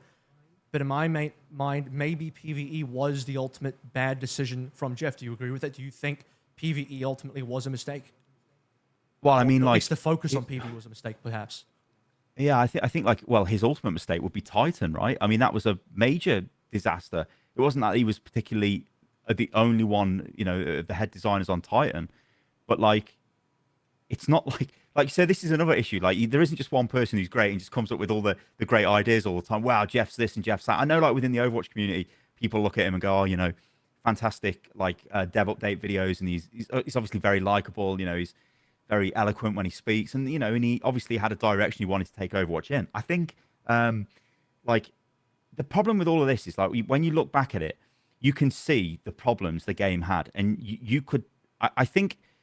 There's like, I think, to be honest, there's another element here we're not even discussing. It's that sort of internal Blizzard culture. And I've spoken to people that have left Blizzard, let's say during the glory years, so when they were like the 2016, 2017, then things start to kind of go off the rails after then. Those people were almost like so indoctrinated in the Blizzard way, it became difficult for them to even function, not working at Blizzard, not being in that sort of world. So when you're in that world and you think, we've created these games that are like some of the biggest and best games that have ever been made, it's almost like we know what we're doing. We don't want to listen to what you're saying to us. Yet at this moment in time, back in 2016 or so, you're seeing these free-to-play games really rise. There is an Australian YouTuber. I'm going to tell this story because it's just funny. I was on the Irvine campus. This Australian YouTuber was there. I won't mention his name, but I think it's going to be very easy to work out. This Australian YouTuber gets a phone call from their management telling them to get on a plane right now, get back here, because you need to make Fortnite videos. And I think that was like, what is this? You've got some guy who's very popular. I know who you're talking about. Very popular with Overwatch videos. But wait, something else has popped up. Off we go. Now, I'm not saying game developers don't give a shit what content creates. They don't look at them and go, oh, yeah, this guy's doing that, we should do that. But, it kind of goes back to what I touched on a little bit earlier on when I was speaking to Adrian Finnell. That was his name. And, like, I was saying, you're not worried about Fortnite. Don't you think the way that they're approaching this is innovative and they've got tons of content coming out? But this is me not really understanding the industry, right? So this is me thinking content just gets made, right? You've got more devs, you can just make stuff. Why aren't you guys making stuff? Like, I was naive to the way this thing gets put together. Because, of course, you look at Epic, absolutely massive team sizes, tons of external studios, buying game studios to just make them work on Fortnite. The content's just unbelievable. But even back then, they didn't want to work on it, and they didn't want the game to be free to play. They didn't want the game to be a live service game. They wanted to move on to the next thing. They'd done Overwatch, time to make the next thing. And again, you've got to remember, these guys went up on the stage at the Game Awards and got Game of the Year. Like, you've got literally the biggest game in the world at the time. You're Game of the Year. You're the first brand new Blizzard IP for an extremely long time. We ignore Hearthstone because it's still in the World of Warcraft, or in the Warcraft universe. And actually, just to go off on a bit of a mad one, when you were talking about Hearthstone, that came out of their incubation labs. So they'd have like incubation teams that would work on ideas, just sort of throwing ideas at the wall, see what you can make. We were like, we got this card game. That's where that came from. Yeah, I wouldn't. So it's like a new idea to them. They have plenty of games that probably also don't make it out of incubation, all that other stuff as well. In fact, I think Blizzard at this point, they've definitely been burned enough times from announcing things too early. We're talking about Overwatch 2. Maybe that wasn't too early, but that was an interesting one because they probably felt like they needed to say something because that was during the dark times, the dark hours when no one knew anything about Overwatch. But anyway, that's besides the point. I actually wanted to touch up a little bit about your relationship as a content creator with Blizzard and just how you sort of feel about, content creation and doing stuff with Blizzard in general, because you mentioned another content creator, our favorite Australian YouTuber content creator whose name sounds roughly familiar to a land-based mammal, maybe Could have made a lot of northern Team Fortress areas 2 of the world, videos. let's say. Yeah, you made a very interesting tweet thread in December 2021. I have it up on my screen, where you listed a bunch of stories or moments that I would say you weren't particularly fond of. Some moments that you had some clashes or some friction with Blizzard, but particularly it was, I believe, the PR team that you had most of the issues with, and you were talking about stuff like, I'll let you tell the full stories if you'd like to, but it's mostly about things where you had interview slots removed. You had an interview with Jeff lined up that was then roadblocked. There was a lot of red tape in there. PR well, you list these off to me, Avril, and I'll expand on them. Okay, so I'll begin cool. with that one, right? So the first one in your tweet thread is you flying to Irvine for Echo's launch in the UK, only to be told you had no interview slot with Jeff, and Jeff pulled you into a conference room and you guys just talked anyway, and then the PR team apparently went nuts. Yeah, so they did. So in that case, it was, I think it was for the Switch. I think it was the Switch version of Overwatch, and they'd said to me, would you like to come over? The team would like to show you Overwatch on Switch. So I'd already hilariously played Overwatch on Switch in the foyer of the hotel for the Overwatch League finals, while people were looking at me going, what the hell are you doing? And I've got like Jeff with me and one of the other producers, and I'm like, I was playing Wrecking Ball and I was like using the gyroscope controls, like what the is he doing? And they were like, put it away, no one can see this. But anyway, yeah, I go to Irvine to basically make a video on it, right? And with these things, you have like a bit of back and forth with, at the time, with Blizzard's PR department, right? They viewed influencers like the Wild West, because Blizzard had like quite a tasty history with influencers at that time. Like, obviously, like I said, I've known Total Biscuit, and he had some issues with them, like getting blacklisted and, blah, blah, blah, and all these problems. And there was a load of other content creators they'd had issues with. Some people viewed content creators as almost like leeches, like leeching off the thing that the company had made. These guys are not really adding anything. They're just sort of leeching on our product. But what it meant is you didn't actually have any kind of like dedicated content creator teams or influencer teams. Again, this is kind of like Blizzard were a bit slow to this. Like, they did have community managers, but it was more about managing the games community, not the content creators. And I think a thing changed where they started to view content creators as like, as it was explained to me, you're like a funnel for a community. So you would say, like, for me, I was more of like the wider community, right? But then you could look at, say, Avril and go, well, this is high-end content, right? So there's all that kind of thing. And I think they sort of moved into that type of thing. But yeah, you had to deal with PR, right? So PR treat you like shit because you're not a company. They are, most of these people would be, they've got some sort of PR-related degree, and they're having to waste their time talking to some fucking idiot who's shouting into a webcam. You know what I mean? It's like, they ain't got time for you. And so they're like, yeah, you do this. We've got to bring you on this trip. We've been told this. What do you want? What access do you need? And I'm like, right, okay, I'll come and film the Switch. Because I'm over there, I want to talk to Jeff, because obviously everyone wanted to talk to Jeff. I think I talked to Jeff Goodman as well. And I may have talked to Scott Mercer, and maybe even Aaron Keller. Although I remember having a discussion with Scott and Aaron in the sort of kitchen area in their office, but that wasn't filmed. But they approve content and then they unapprove it at will, basically. So I didn't know that they'd basically told me that I don't have an interview slot, because they'd given that interview slot to IGN because they were seen as, I don't know, more professional. Even though I don't want to talk about viewership, but I was, I would have destroyed them for viewership. But again, my audience would have been endemic to Overwatch, right? And so they're thinking IGN gets you additional audience you might not have, which is, I guess, the point of marketing, right? So yeah, I turn up at Irvine. I've got my cameraman with me, so these things, they cost money. All of this is loads of people's time. We all fly over there, and I get there, and they were like, yeah, actually, I might be confusing the Switch time with the Jeff time, but the Jeff interview time was pretty much, I distinctly remember it.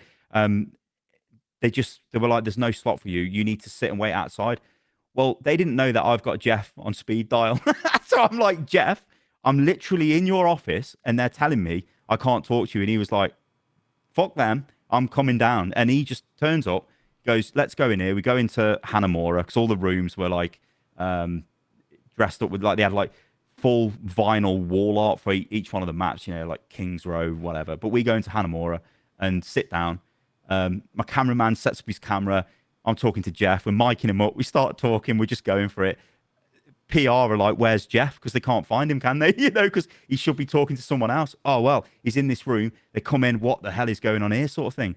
It's actually insane. It was like I think they and probably the problem with all this is I was kind of reinforcing the fact it is like the Wild West with the content creators. Because if they're doing this thing and it's not being pre-approved, it's like, what is going on here? What's this guy saying? And of course, in that interview with Jeff, he said, no more heroes are coming to the game, which was like a world exclusive. He just went, oh yeah, by the way, Echo's the final hero. And I was like, what? For Overwatch? He was like, yeah, that's it. I don't think PR wanted him to say that. Yeah, but I think he said it because he wanted to do PR's head in. Like, I think there's a lot of this going on internally as well. And then I also, on that trip, Jeffrey Garnett, sorry, who is like a world-renowned audio designer. Like, he'd done most of the sound effects for all of the heroes before Echo, up to Echo. Maybe even some before, but he left the company. I think he works at Bungie. I think he works on Marathon now. But he brought me into his studio, and he's got the Overwatch editor up, and he's showing me how he's adding the sounds to Echo. And I'm like, this is actually incredible content. This is like, I knew people would love to see this. He's showing me how one of the sounds for Echo is him shaking his Dyson vacuum cleaner and then modulating the sound. How her flight sound is a mixture between the sound his espresso machine makes when the steam comes out and his Tesla reversing on a drive. I'm like, this is actually incredible. And he's showing me all of this, and it was such a cool experience. PR, kick the door down. What is going on here? You're not authorized to be in here. We need your phones. This content needs to be deleted. I'm like, whoa, what's going on here? They're like, this is proprietary Blizzard intellectual property. I'm like, holy shit. I'm like, I'm not going to do anything with this, because I wouldn't, of course, just upload content without, I'm in their office filming stuff. You know what I mean? I'm not just going to upload it. But yeah, there's just no discussion. It was like completely shut down. And I remember talking to some of the community managers at the time after that happened, and I said, guys, this would have been incredible content because it's unique. It's not this like PR washed crap. It was unique, real content, but it obviously never happened.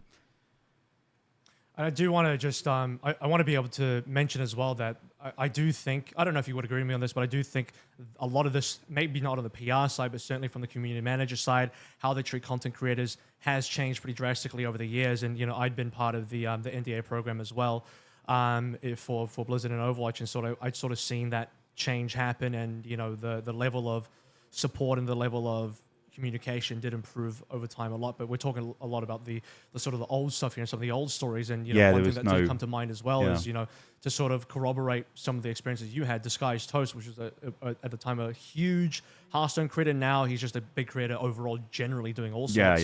Huge. He publicly talked about a story where he did a Blizzard event for, must have been Hearthstone, and a Riot event back to back. I can't remember what the Riot game was, but he did those two back to back. Could have been TFT, actually. Probably was TFT, Team Fight Tactics. And he was talking on stream about the difference in treatment that he received between Blizzard and Riot, being night and day. And Riot was sort of rolling out the red carpet for him and being super respectful, all this kind of stuff. And the opposite was happening with Blizzard. So certainly other content creators can corroborate those types of stories. But talk to me a little bit about what happened in 2018. You were apparently prevented from taking footage of Ashe. What was the? Let me just get the actual. Yes, yeah. Yeah, so you were prevented from recording Ashe content at BlizzCon at 2018, is what you tweeted. Yeah, so this, so at the time, remember, as I said, if certain people, I still don't know who was responsible for this, but certain people took a dislike to maybe something that you'd done, which for a content creator, it would be a video, right? So if you've made a video and they don't agree with what you've said, they would sort of take petty retribution. It would be like, well, we know we can do this to this content creator, and it's like, we can sort of get you over with that.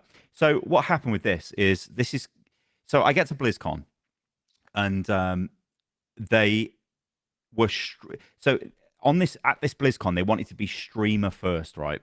I think it's because they had some sort of an agreement with, It may have been with Twitch, but I think this may have been when Facebook Gaming was trying to get it streaming up and running. I may be getting the dates wrong, but it was a streamer-focused thing. So I didn't have a time slot to use the capture stations. Now, at the time, the only capture you could get of the BlizzCon content was from the streamer stations, yeah? So if you weren't on them, you couldn't get the content. Now, of course, everyone wants to see the new content. I want to play the new content. I want to show all my subs the new content, so I'm dying to get this. So I say to Blizzard, like, hey, can I get onto a station? No, you can't because they're all booked up. I'm like, right. But you do know that I sound like a dickhead saying this, but I've got quite a big Overwatch channel, right? And I'd like to make a video on your new hero, right? And they're like, yeah, but it's not going to be possible. Then it was, hey, I get a message through, it was WhatsApp. So they were using WhatsApp at the time to set up the, like, basically, if you went to BlizzCon or any event, they'd set up an event group and you'd have like a contact in there who would be like trying to assist people if they had any kind of problem. And I get a message and it's like, hey, if you want to record, I can get you on a station, but I need you to come and help me. And I'm like, okay. So I go to help, like, not knowing what this is, right? And it was upstairs. Have you been to the Anaheim Convention Center? Yeah, I've been, but unfortunately not for BlizzCon. Yeah. I was there for Overwatch League Finals 2022.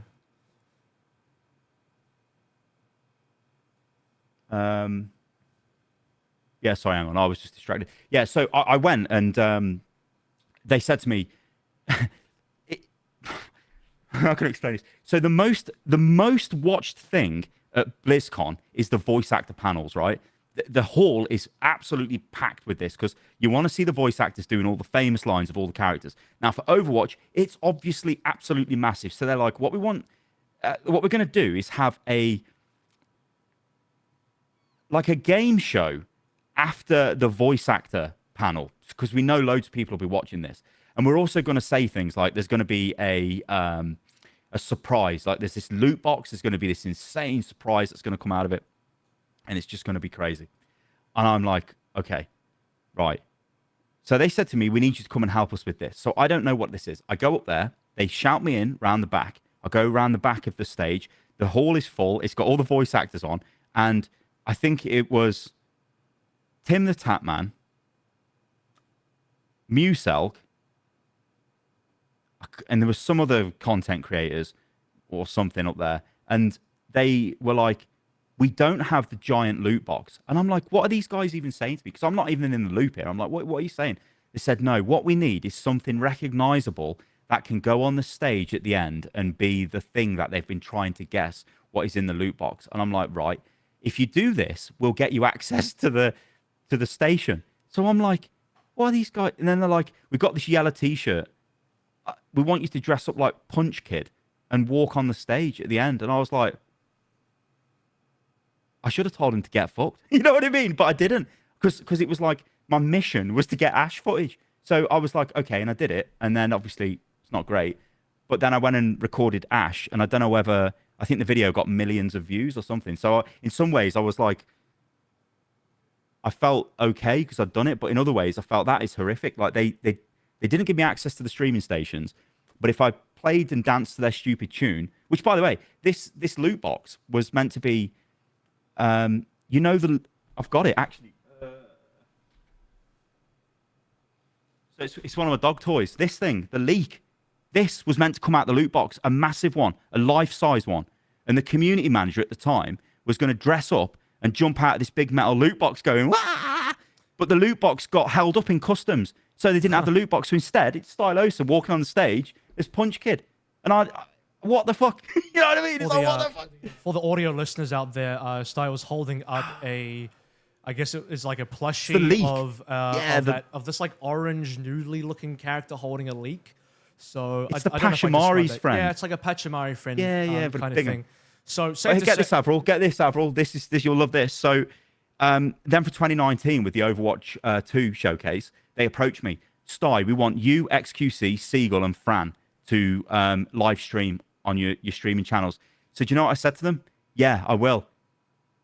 but not on Twitch. I didn't at any point tell them it was going to be on Twitch. So I live streamed it to my YouTube channel as a big fuck you to them. Like, haha, I'm on here and I've got the footage, so fuck you. Did they require you to put on Twitch? Or yeah, because of Overwatch League. So they wanted it to be on Twitch. But I was like, I didn't tell them. I said I'd stream. But I mean, anyone would know I was not streaming on Twitch and hadn't done for quite a while. But I just went with it. I was like, yeah, cool. And I remember getting there and I was setting it up and they're like, yeah, Sty, so if you log into your Twitch channel, I'm like, no, I'm logging into my YouTube channel. They're like, right, but we need you to live stream. I'm like, yeah, I'm live streaming to my YouTube channel.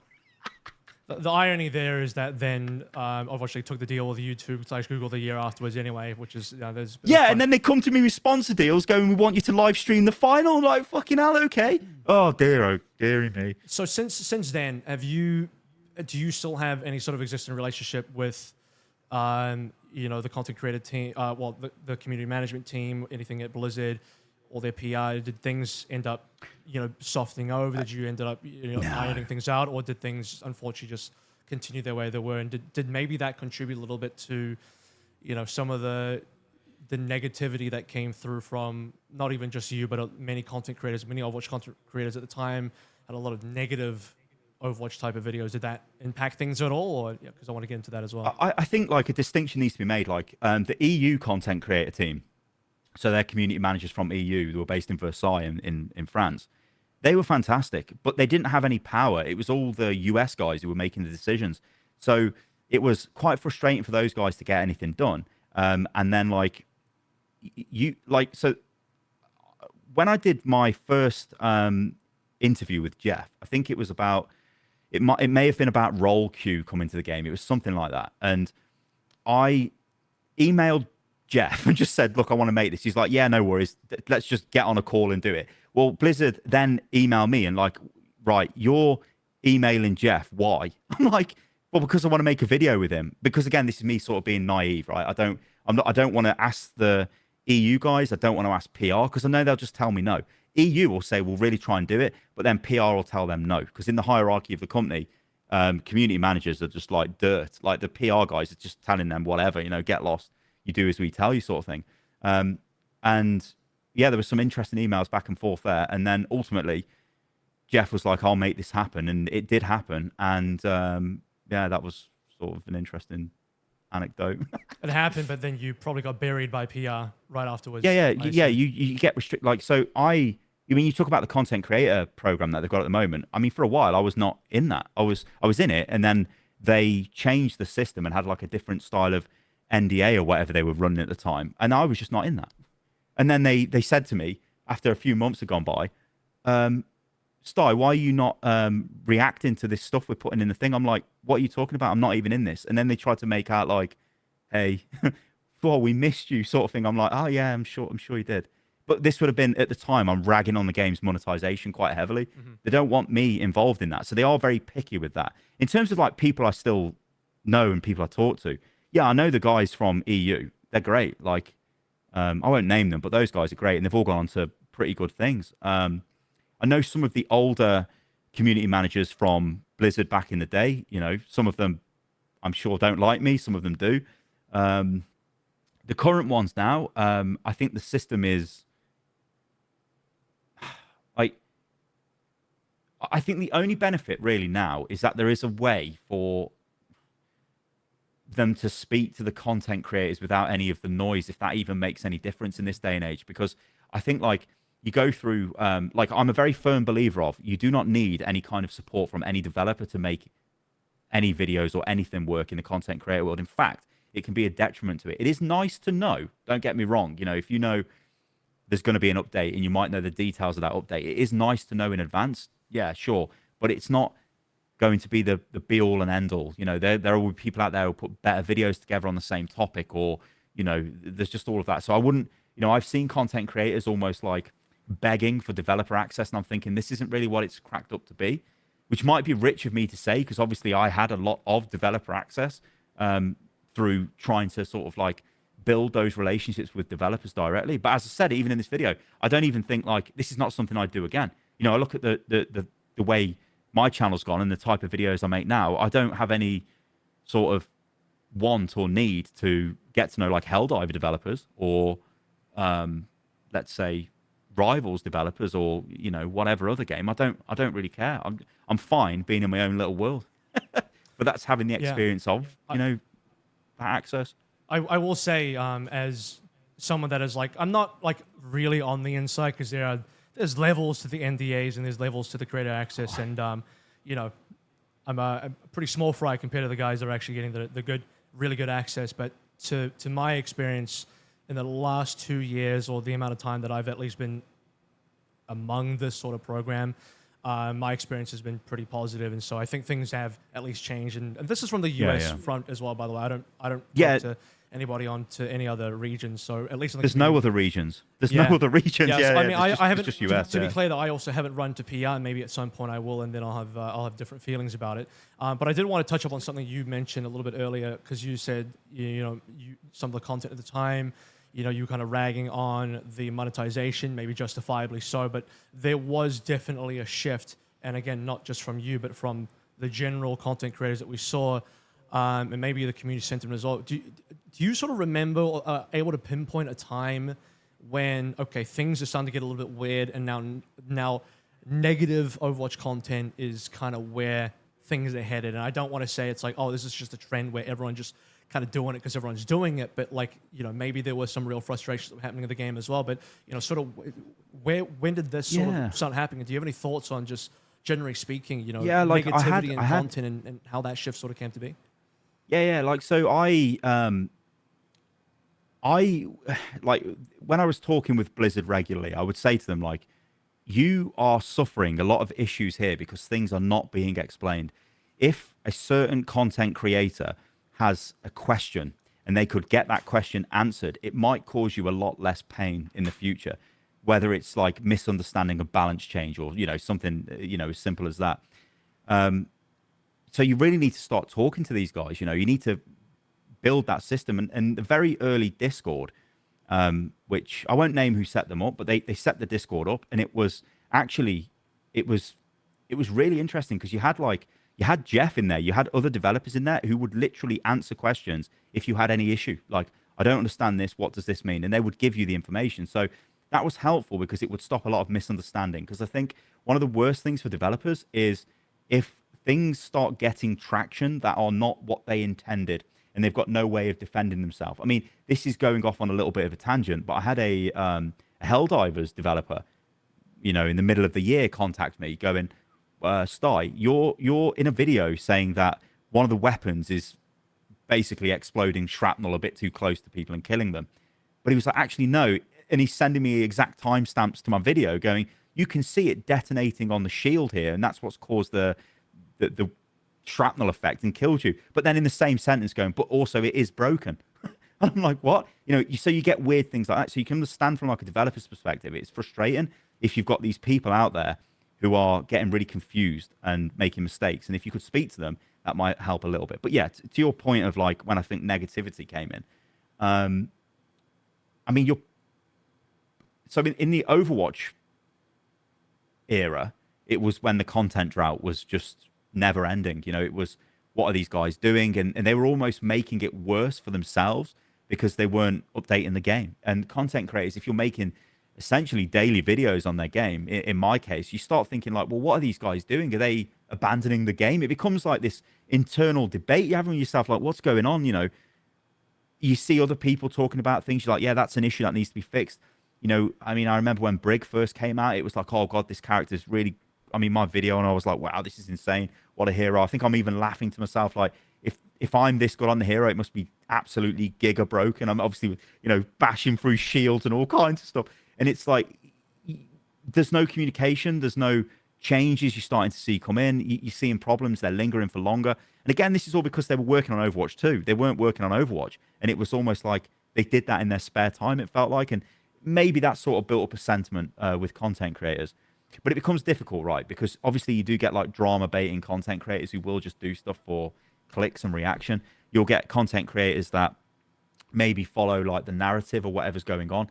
You get content creators that copy other content creators as well. And it is like a vicious circle. And it's not just in Overwatch, you look at some of the biggest channels in the world, you look at like reaction gaming channels. And you can see, like, yeah, they get a lot more views when they're negative or when they're drama focused or, that kind of slant on stuff. Do you think there is maybe a little bit of a problem there? I do want to preface this by saying that, there probably was, and not even probably, but there definitely has been some deserved and justified negativity towards things that did actually occur in Overwatch that were not good. And you talked about that. You mentioned during the content drought, that would have been from 2020 onwards, post Echo release, where we had no actual real content outside of, But even before that, Avril, because we had rehashed seasonal events, because remember, they only made the events once, and so they just basically give you the same event again with minor changes, and that was getting really frustrating for the community as well. But there is a YouTuber, I don't know if you might know him, he's pretty big in a completely different category, and I sort of get around and take a look at different things, but there's a YouTuber called Steve Graham who does finance videos, and he mentioned, one thing he said which was really just stuck in my mind was that he had split tested different titles and thumbnails for his YouTube videos, and by and large, the negative ones always outperformed the positive ones. So the exact same video, but he split tested trying a positive title, positive thumbnail, negative thumbnail, and the ones with more negativity always won out in terms of views and how much attention he was getting. So is this just on top of there maybe being definitely issues, not even maybe, but there definitely being issues with Overwatch and people being maybe upset about the content drought and then further things in Overwatch 2, and on top of the fact that content creation perhaps in general, maybe not even just content creation, but I even see this in journalism and just all sorts of things in social media, but I think negativity maybe just gets the clicks as well, so you get into this kind of weird negativity spiral. I mean, yeah, like more so in this day and age. It's one of the reasons I don't really tweet. I mean, I used to tweet all the time like crazy, and I could see it going downhill, and I thought, it becomes like, you don't want to expose yourself to shitloads of negativity because it really starts to affect you, and nobody's really designed to have like the amount of feedback, like, I mean, anyone with over like 1,000 followers on Twitter, but it doesn't really work like that anymore, does it? You get a tweet that pops off, there'll be people just going in on you for who knows what reason, and it was like, it became quite a difficult thing to deal with, that was. So I can understand that in some ways, but like negativity itself, I mean, I think it just comes down to like the content creator itself. Like, you can say that,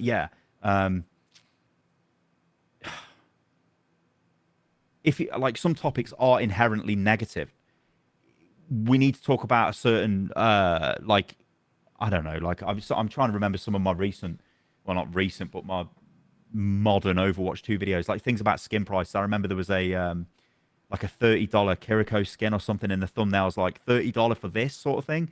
There were loads of different versions, like thumbnail design and title is, it sounds crazy, but it's where you have to put almost most of your work into the video. Like the video itself, you might have a good idea for a video, you might have a good structure, but then it's like the title and the thumbnail, it becomes this game of like, your title needs to reflect what the video is, but so does your thumbnail. But how are you going to approach that in a way that actually makes sense? And some topics, as I say, are easier than other topics. I don't want to say it's because it's a negative topic it becomes easier, or if it's a positive topic, but I just think like when you look at games and you look at things like Overwatch and it's its own little niche, you can see trends where things start to become more negative, then they might get positive. And the only thing that can kind of stop the negative trajectory is updates to the game, really, or changes to the game, or growth to the game. Because I think content creators get stuck in their own head a lot as well, especially a lot of the guys I've spoken to over the years, and they find it very hard to just look outside, and you become so focused on your little world, and it's almost like it's not the real world, and sometimes you need to wake up and smell that, and it's a very difficult thing to break out of. It's a weird time because I think, I'm trying to remove as much bias here as possible, but there's certain things that I know, and I've obviously I'm still doing stuff in Overwatch, and that's not a surprise to anyone, but I think the game actually has improved a lot. A lot of people, because, I'm going to get into the whole Marvel and Overwatch thing as well, the Rivals, because you're now doing content on that, but there's a lot of, I would say, somewhat old criticism of Overwatch that still floats around all the time. And, I've had some tweets recently, the past couple of weeks, talking about Marvel Rivals. It's funny, like I'm sure people see this in YouTube and other types of content creation, but every tweet that I do that is an in-depth tweet that has something about Marvel Rivals in it definitely kind of pops off as a tweet. Not that I don't consider myself a Twitter content creator, but just something that's interesting. But yeah, what I'm trying to get towards is that some of the critiques that I see, even in response to me, is very outdated criticisms, and it's like, you'll like, so when was the last time you played Overwatch? They'll say, oh, 2019, 2020. I'm like, yeah, so you probably didn't realize that they actually walked back. They being Overwatch 2 development team walked back some of the negative monetization things that people disliked. They're giving away more. I'm trying really hard to not. I'm not trying to sell the game, right? I'm just factually saying what has happened. But they walked back a lot of the negative stuff, which is, for example, paywalled heroes. The heroes are just now fully released. In fact, they do better than that. They preview the heroes and let people do a test weekend, so they can sort of do some early balance changes and all that kind of stuff. But you're also getting a lot more free skins. So they don't. They hang on. They used to do Avril, but they don't anymore because of bandwidth constraints. That's what they said.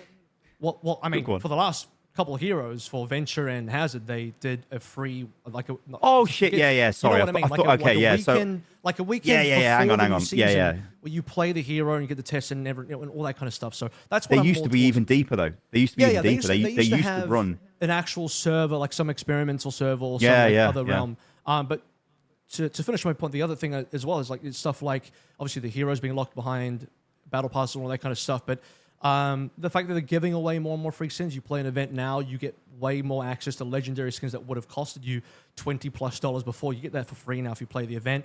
Lots of Twitch drops where they just give you legendary skins that would have cost you $20. You can just get that for free now. So I'm not trying to. This is the part where people listen, but like he's like trying to show them. And I was like, no, I'm just stating factually what is and isn't happening. So there is things that have improved, and I think a lot of people will say that things out. The fact that they're even willing to do 6v6 as a trial again shows that they are far more willing to listen and far more willing to, change their ways. And people will say, oh, it's because of Marvel Rivals. Like, no, a lot of this stuff was in the works long before anything to do. Nothing happens overnight. No, exactly not. So, even the stuff like roll lock and roll queue. People are like, oh, they did that to sort of fix scopes. Like, no. They were working on roll queue like a year, like a full year in advance. It was like 2 years, Roll like there's nothing to do with goats, guys. You know what I'm saying? Yeah, the only thing, like, if you give away a free skin or whatever, obviously you can make that decision, and I don't think that's a developer decision, that's a product team decision. But obviously systems in the game take so long to produce. I think though it is interesting what you say. I mean, I bumped into a guy in the local supermarket. Right, he's standing by the drinks I was trying to get, and this guy turns around and looks at me, and I looked at the guy. I thought, what's this guy doing? And he went, you Stylosa? I'm like, yeah. He's like, oh, man. He said, what are you doing in here? And I was like, well, I'm doing my shopping. And he went, oh, I used to watch your videos. And I was like, he said used to me. So I went, don't you play Overwatch anymore? And he said, no. As soon as it went to 5v5, we just stopped playing. I don't want to play that game anymore. I'm like, okay.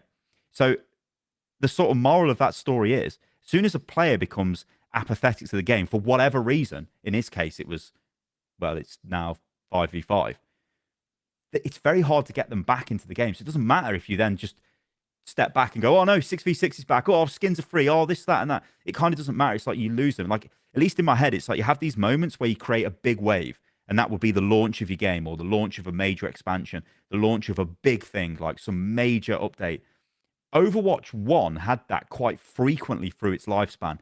I remember going to Korea for the Busan map reveal and the Shooting Star cinematic reveal.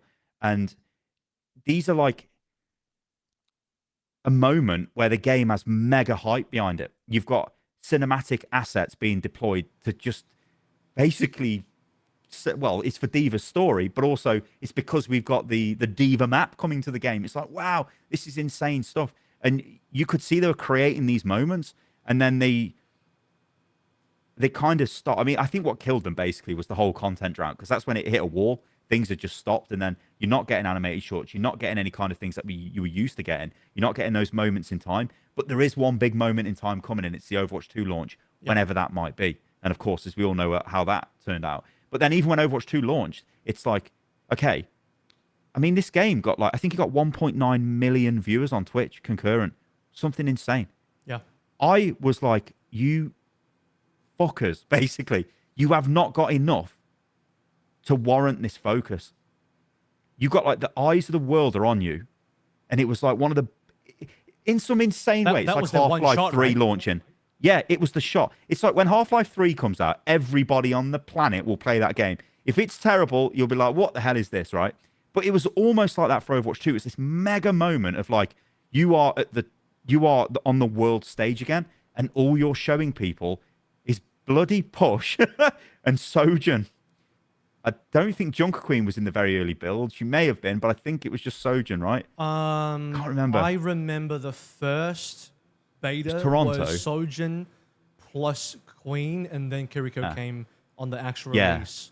Yeah, she was the release one, yeah. The thing that will always live rent free in my head for way too long, and it will always bother me, but it bothers me mostly because he was kind of correct, and that was that Donkey video. I think you know the one I'm talking about. The Yes, Overwatch yeah, 1.5 yeah. Oh, that Donkey video, caused a one. massive problem with the devs. Yeah.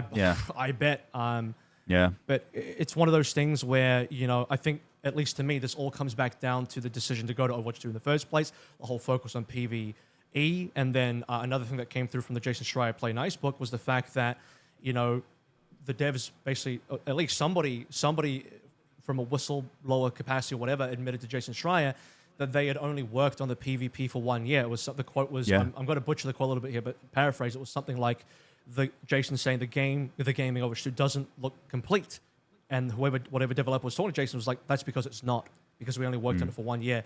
And to corroborate that from my end, I mean, that kind of makes sense because based on what we saw at the first preview of Overwatch 2 that we saw in terms of the actual gameplay, this is after the Blizzcon stuff.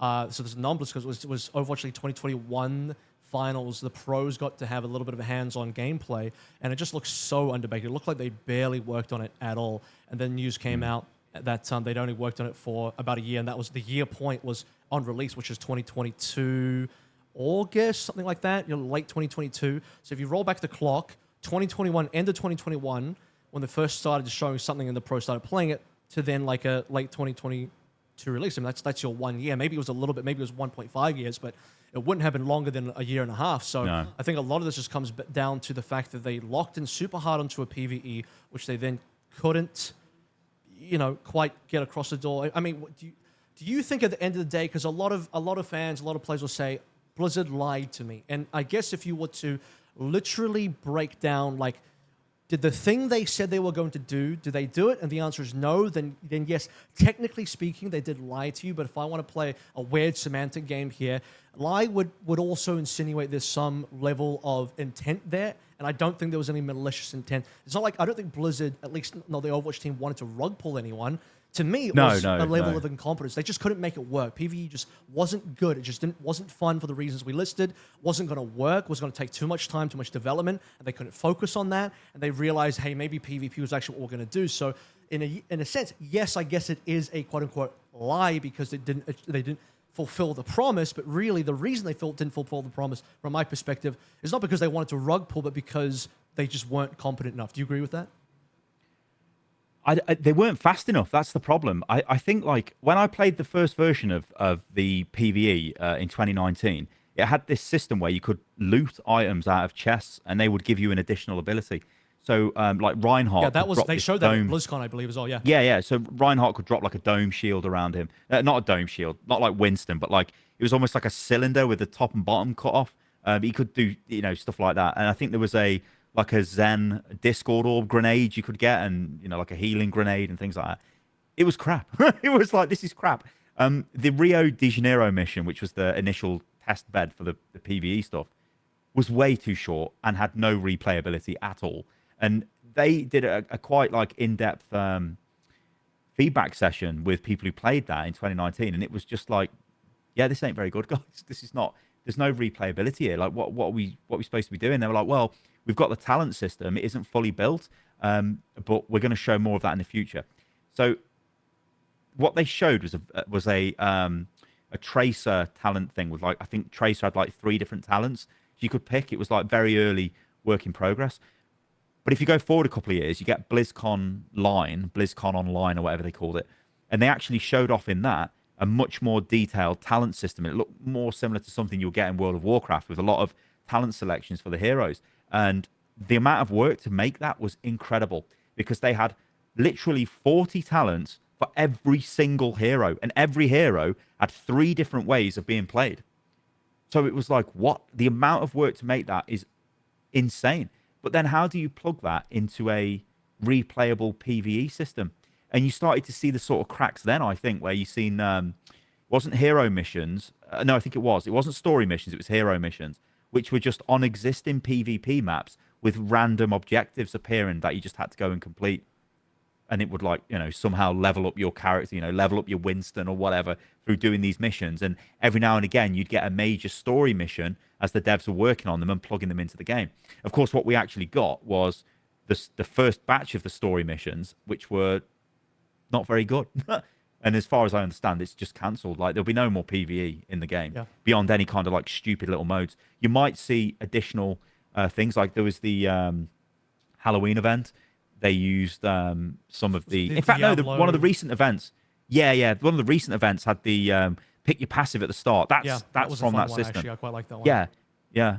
So they did recycle. It looks like they did recycle some things, and maybe we won't see. There's the whole footage of Widowmaker flying through some Suravasa-looking type of map, and there's Zen and Genji meeting up. We're just not going to see that again, maybe. But to sort of tie the boat, I've said that a couple of times. It's just a really interesting topic, guys, is what I want to talk about. But I did promise I was going to move on to something else. But just to tie the bow, finally, actually, for real this time, I wanted to sort of just mention, like, you know, I think what you said was really correct about the fact that the game just became, the scope of the PvE just became way too big. They ran out of time because whether they liked it or not, Overwatch became a live service. Whether they intended for that to be the case or not, it was a live service now, and you can't have the live service game go on a break for 2 to 3 years with nothing happening. Something has to happen, so their hand was forced. They had to show something at BlizzCon 2019, and then, of course, they show something at BlizzCon 2019, but then they realize afterwards, actually, we can't do this because it kind of sucks. Maybe the executive side from Activision Blizzard also said, hey, don't do this because you're taking too long, and maybe this sucks as well. And then they have to shift gears, and then everyone feels like they got rug pulled, or they feel like the promises were broken there. But it's just a sequence of situation where I do think one little thing as well is with the launch of PvP being a standalone offering. You got to remember this was launched with the Watchpoint pack, which was essentially sold as a box-priced game, if you remember it. It wasn't full price. That's a very Activision thing. They love doing that kind of crap. So, well, this is why they were forcing through the date of PvP, because it needed to meet the quarterly reports, the quarterly earnings reports of that period, which it did do very well. Because of course people bought into the Watchpoint pack. Yeah, I mean, and this is where I think a lot of the the issue with the fan base comes from is they feel like they were buying into the PvE in some ways with the Watchpoint pack. And although it never explicitly said that, right? It was never like this is PvE is going to come and whatever. I think players felt that. So. Yeah, and then there was a situation where people were kind of upset that they had to pay for the actual PvE when it came out, which I can see why consumers would be kind of upset with that, but at the same time, it's like, unfortunately, this is what they spent 4 years working on. So they got nothing back for that either. So it's like, you know, what are you really meant to do with that situation? It's just tough, man. I think if the PvE was like way bigger, it was double the missions plus huge promise or more, maybe it was just different. But again, we're talking about at this point they need to salvage. They'd be like, we got to sell something out of the 4 years of work we did. We can't just do nothing. But it was all crazy though, wasn't it, Avril? Because they literally had a world-beating PvP game that they neglected for something new. It was crazy. Yeah, but this is why I think personally for me the biggest failing of Jeff was to go heavily down this PvE road, and I can possibly also blame Bobby Kotick for maybe nudging the boulder the snowball that then just became this giant rolling ball of death that ended up doing quite a bit of damage that the current Overwatch team was still trying to correct. But I want to shift gears now to the fact that your content has obviously changed over time. Most content creators do change their content over time. At what point for you did you decide, okay, I'm not going to be an Overwatch channel anymore. Maybe I'm going to go back to my old roots again and be a multi-gaming channel? And obviously you're doing a lot of Marvel Rivals content now. You're doing Helldivers as well. So at what point did you sort of shift gears away from Overwatch into other things, into where you are now? So I've done it a few times, but never for very long. So Overwatch from 2016, Apex Legends launched. My channel for the first month of Apex Legends was the largest in the world covering the game. Like, I think I got like something like 25 million views in a month on long format videos, which was obviously insane. But So another Apex accolade. Legends. You were #1 Hearthstone streamer, #1 Apex. Yeah, it's funny. Legends It's funny, right? creator. Yeah, no, it is funny when you think about it, right? So yeah, it was the biggest channel by far, and not that I set out to become that. It's just I'm playing the game and I'm just pumping the videos out. It's like I'm just in that flow. I'm just going for it. I'm like, what do people want to see? Like, oh my god, this is great. I want to show this off. I can't believe this is awesome. Like, I absolutely love Titanfall, and this is literally a Titanfall BR, but we can't wall run. Come on, give us this. You know, all of this. It was like insane. Obviously, the launch of that I think helped that game a lot because it just came out of nowhere. But I dedicated myself to it for.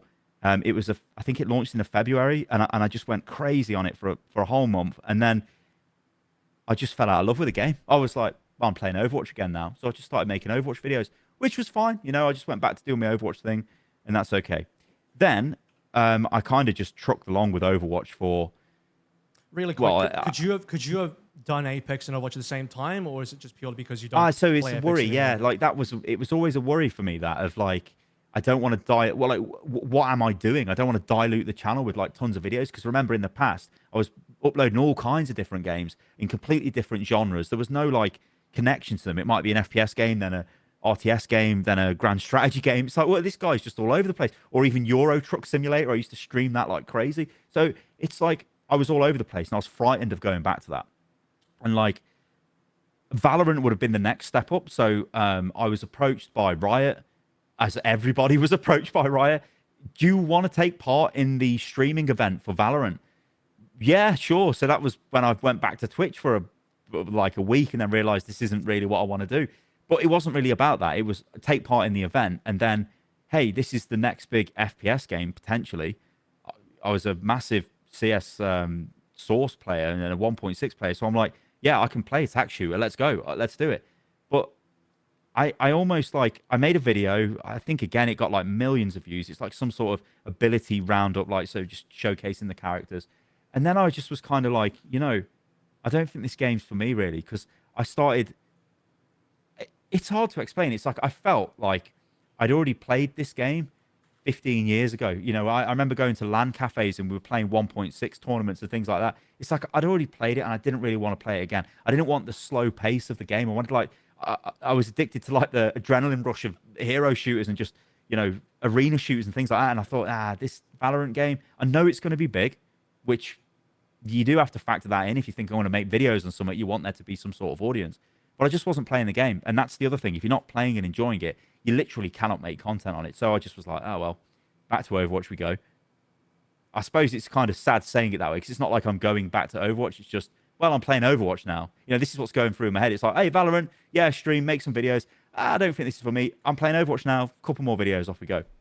And then this year would be the next time it changed because I'll be honest, I was getting to the point of like, you know what? What do I do? Think about what, you know, like what I said about Jeff earlier on. Sometimes you have to push yourself. You have to try something, right? It's easy to just sit there and carry on. And it's like, okay, I'm in a position where I can be stupid. So let's just try and do some other stuff. And I think I messed around making like news videos. I think I've even tried some of them recently. A lot of this just blurs into one. Gaming discussion videos. Like I didn't want to make reaction videos, so I don't think they're particularly too great. But I wanted to make like, you know, hey, I've got a bunch of news sources up. Let's discuss this and, you know, that kind of thing. And then I was like, you know, am I almost coming to the end of this? Like, I don't think I ever would because I think I'd never stop making videos because it's sort of like, it's like an addiction as crazy as it sounds. Like that feeling of once you've made a video, you feel calm. It's crazy. Might just be a me thing, but I feel like I've done something and that's great. Now I can be chill. Well, Helldivers came out this year. And again, I got that feeling of like, this is a game I didn't think would ever sort of get made. And it's really connected with me. All of the movies that I like are just like in this game. The way it plays, the visuals of it were great. And I was like, you know what? I'm just going to make videos on this game. And I knew it's like, this isn't really what I'm known for, but does that really matter? You know, so I started making videos on Helldivers. In a way, maybe it filled the gap of no Overwatch PvE, because I mean, it is just a PvE game. And then like, went for a period of just making videos on that. Always make videos on Overwatch, because again, it's normally I'll just take a drink and a fizzy pot, which is no good for my throat, is it? But like, I if something in Overwatch interested me, I'd be like, shit, I'll make a video on it. And so whether that's a new hero, a big balance update, or whatever, and I'm dipping in Overwatch and I'm playing a bit of Helldivers, and then I'm almost coming to my end of my like content fixation on games like Helldivers. Yeah, I'm making the odd video on Overwatch. I'm sort of going back into maybe I can make a few of these like new style videos, and because I'm trying to think like what can I offer that's unique.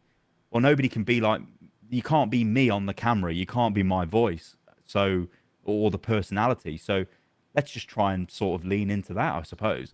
And that's what I was doing. And then obviously, yeah, recently Rivals came out, which I intentionally did not play any of the early access versions of the game.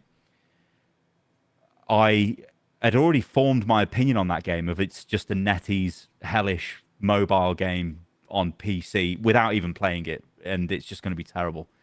And yeah, it was quite eye-opening when I played that, and I thought, you know what, they've literally done a Blizzard to Blizzard. They've just done what Blizzard does to genres.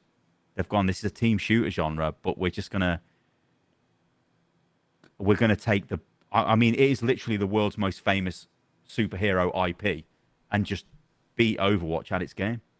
Are you surprised? And I was like, shit. Are you surprised that a game like Marvel Rivals can come in this late into the hero shooter craze? Because and the funny thing about this is the development time for Marvel Rivals was not short either. I don't have the exact number on hand, but it was they started Marvel Rivals development not that long. I mean, not immediately, but like maybe a couple of years after Overwatch, and a bunch of other developers and publishers were trying to get on the hype train behind hero shit. This happens all the time. This happens for Battle Royale. This happens for MOBAs. Yeah. This happened for card games. The TFT style auto chess, auto battlers. So we've seen this across every single genre. But Marvel Rivals is kind of late to the party, and it had to sort of enter into a field where honestly, Overwatch had decimated every competitor up until that point. Every direct competitor, because I would argue, actually, a lot of people don't maybe consider this, but I consider that Fortnite and Valorant actually took a decent chunk of Overwatch player base away over the course of the time. But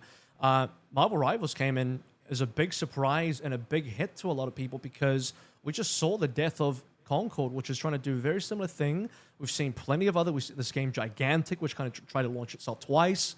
Paladins has been just there existing for the longest time, and plenty of other hero shooters that have tried them. So we see all these other hero shooters try and come through on mobiles as well. Some of them are very genuine, actual just copies, like the blatant Overwatch copies. I see the videos; they're hilarious. They're like literally one-to-one copy Overwatch, but for a mobile, and then for a mobile game, and then eventually that game gets shut down. And what's even more interesting about this from the Netease side, because you brought up Netease as well, is that this is not the first Marvel game from them. This is the third Marvel game. I believe they have a Marvel card game as well that's still running, but they actually had a Marvel MOBA, which they ended up killing. So they shut down the servers, I believe, June 2024. So still this year, June 2024, they actually ended service for their previous live service Marvel game. And so, but I don't think most people actually realize that. So there was some concern from me as well, because it is Netease. They're a mobile game developer. People forget that Netease also. This is not me again speaking super negatively about Netease. It's just me stating the facts here, and people can judge however they like. But they also had a hand in developing Diablo Immortal, which people seem to kind of forget as well. They also are the publishing partner for Blizzard in China for Overwatch and other Blizzard and Activision products. So they have a hand in. They have a hand dipped in Overwatch. They had a hand making Diablo Immortal. They made 2 previous Marvel games, one of which is actually dead now.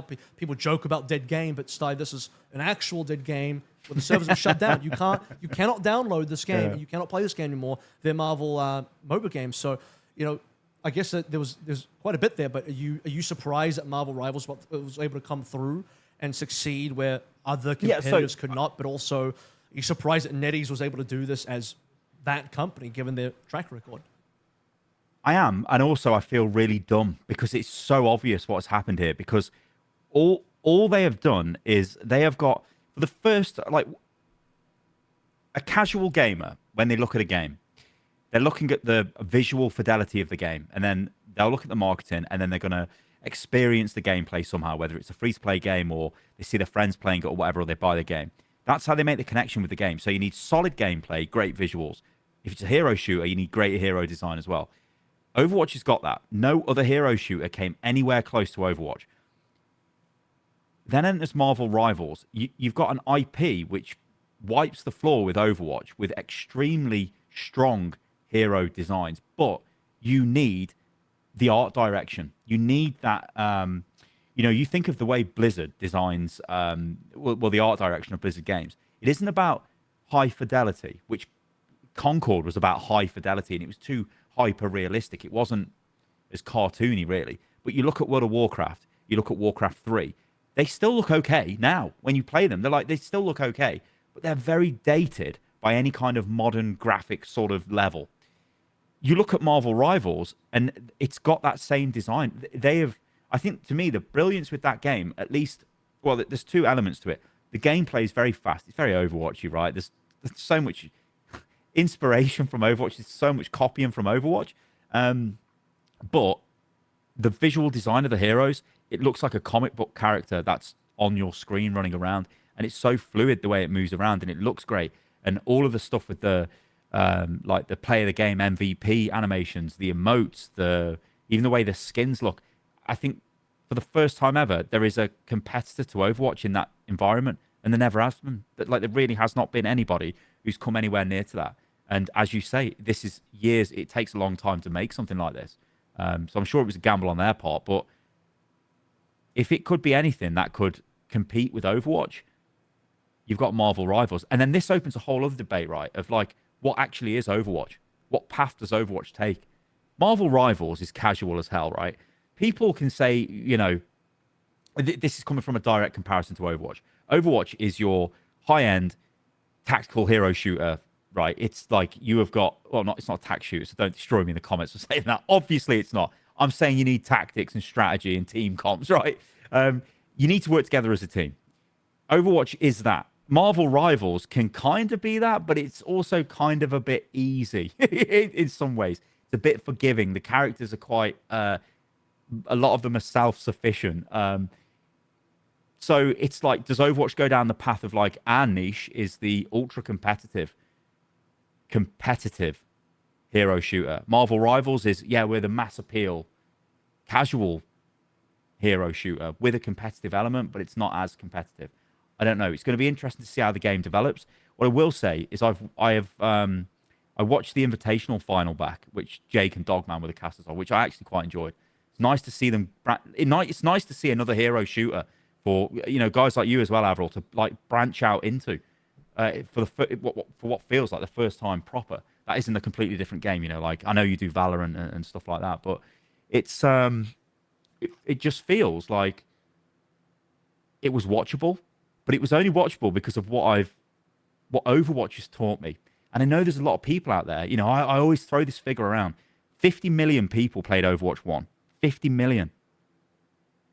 All Overwatch 2 had to do was service those people and it'd be fine. But they wanted a bigger player base. They wanted, a larger player base. They wanted almost like the players that maybe were playing Fortnite but have graduated from Fortnite, let's say, right?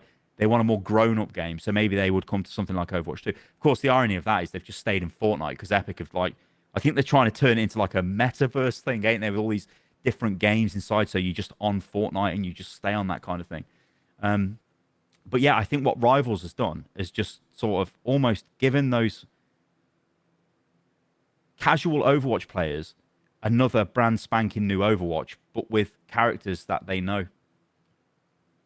And that have a very strong visual and art direction. And the gameplay is very familiar. I think that's all they've done. It's nothing, there's no magic here. It's just like they've just... Maybe a combination. This is why I said it's so... Yeah, it's why I said it. Yeah. There's something that a little bit of irony did come to me during that, what you mentioned as well, because you were saying Marvel Rivals is kind of like the more casual version of Overwatch, but the irony there is most people consider that Overwatch is already one of the most casual games you got.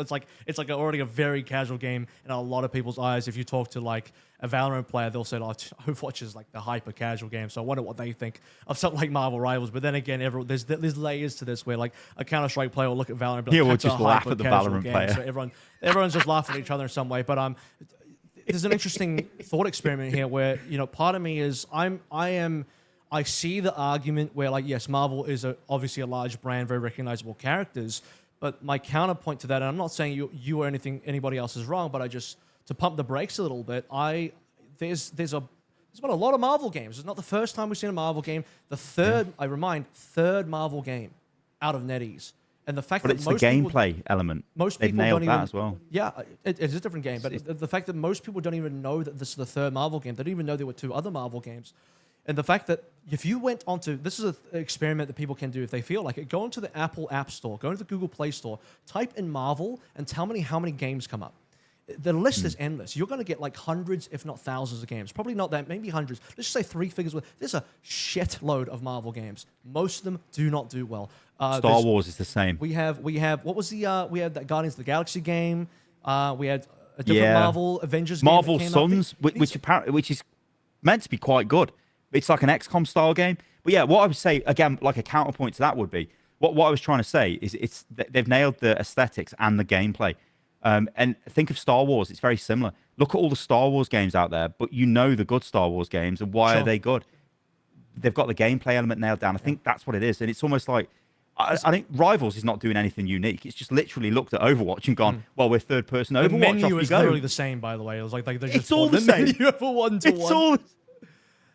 Yeah. Do you think it's a timing thing as well? Because do you think let's hypothetically speaking, if this Marvel Rivals game came out in 2018 or even 2017, let's say somehow NetEase, they're Nostradamuses, they're like, oh, hero shooters are the next thing. We're going to develop our own hero shooter side by side. Maybe they know about Overwatch, maybe they don't. They release Marvel Rivals in 2017, 2018, the height of Overwatch. Is this just another game that belongs to the graveyard next to any other? What was the Gearbox game that came out at the same time? The name keeps Battleborn or some crap like that. Yeah, right? yeah, Battleborn. Shouldn't say it's crap, but you know what I mean. Like a forgettable game. Would Marvel Rivals have just gone straight into the bin, into the graveyard of every other game that tried to come out way too close to Overwatch? Is this a timing thing as well, where there's enough Overwatch fatigue or frustration that Marvel Rivals has come in at the right time to be like, hey, we can save the day for you? Well, I think NetEase have intentionally delayed the launch of Overwatch in China so they could get Rivals out first. So there's a timing thing. I reckon, I Overwatch was on top of the world.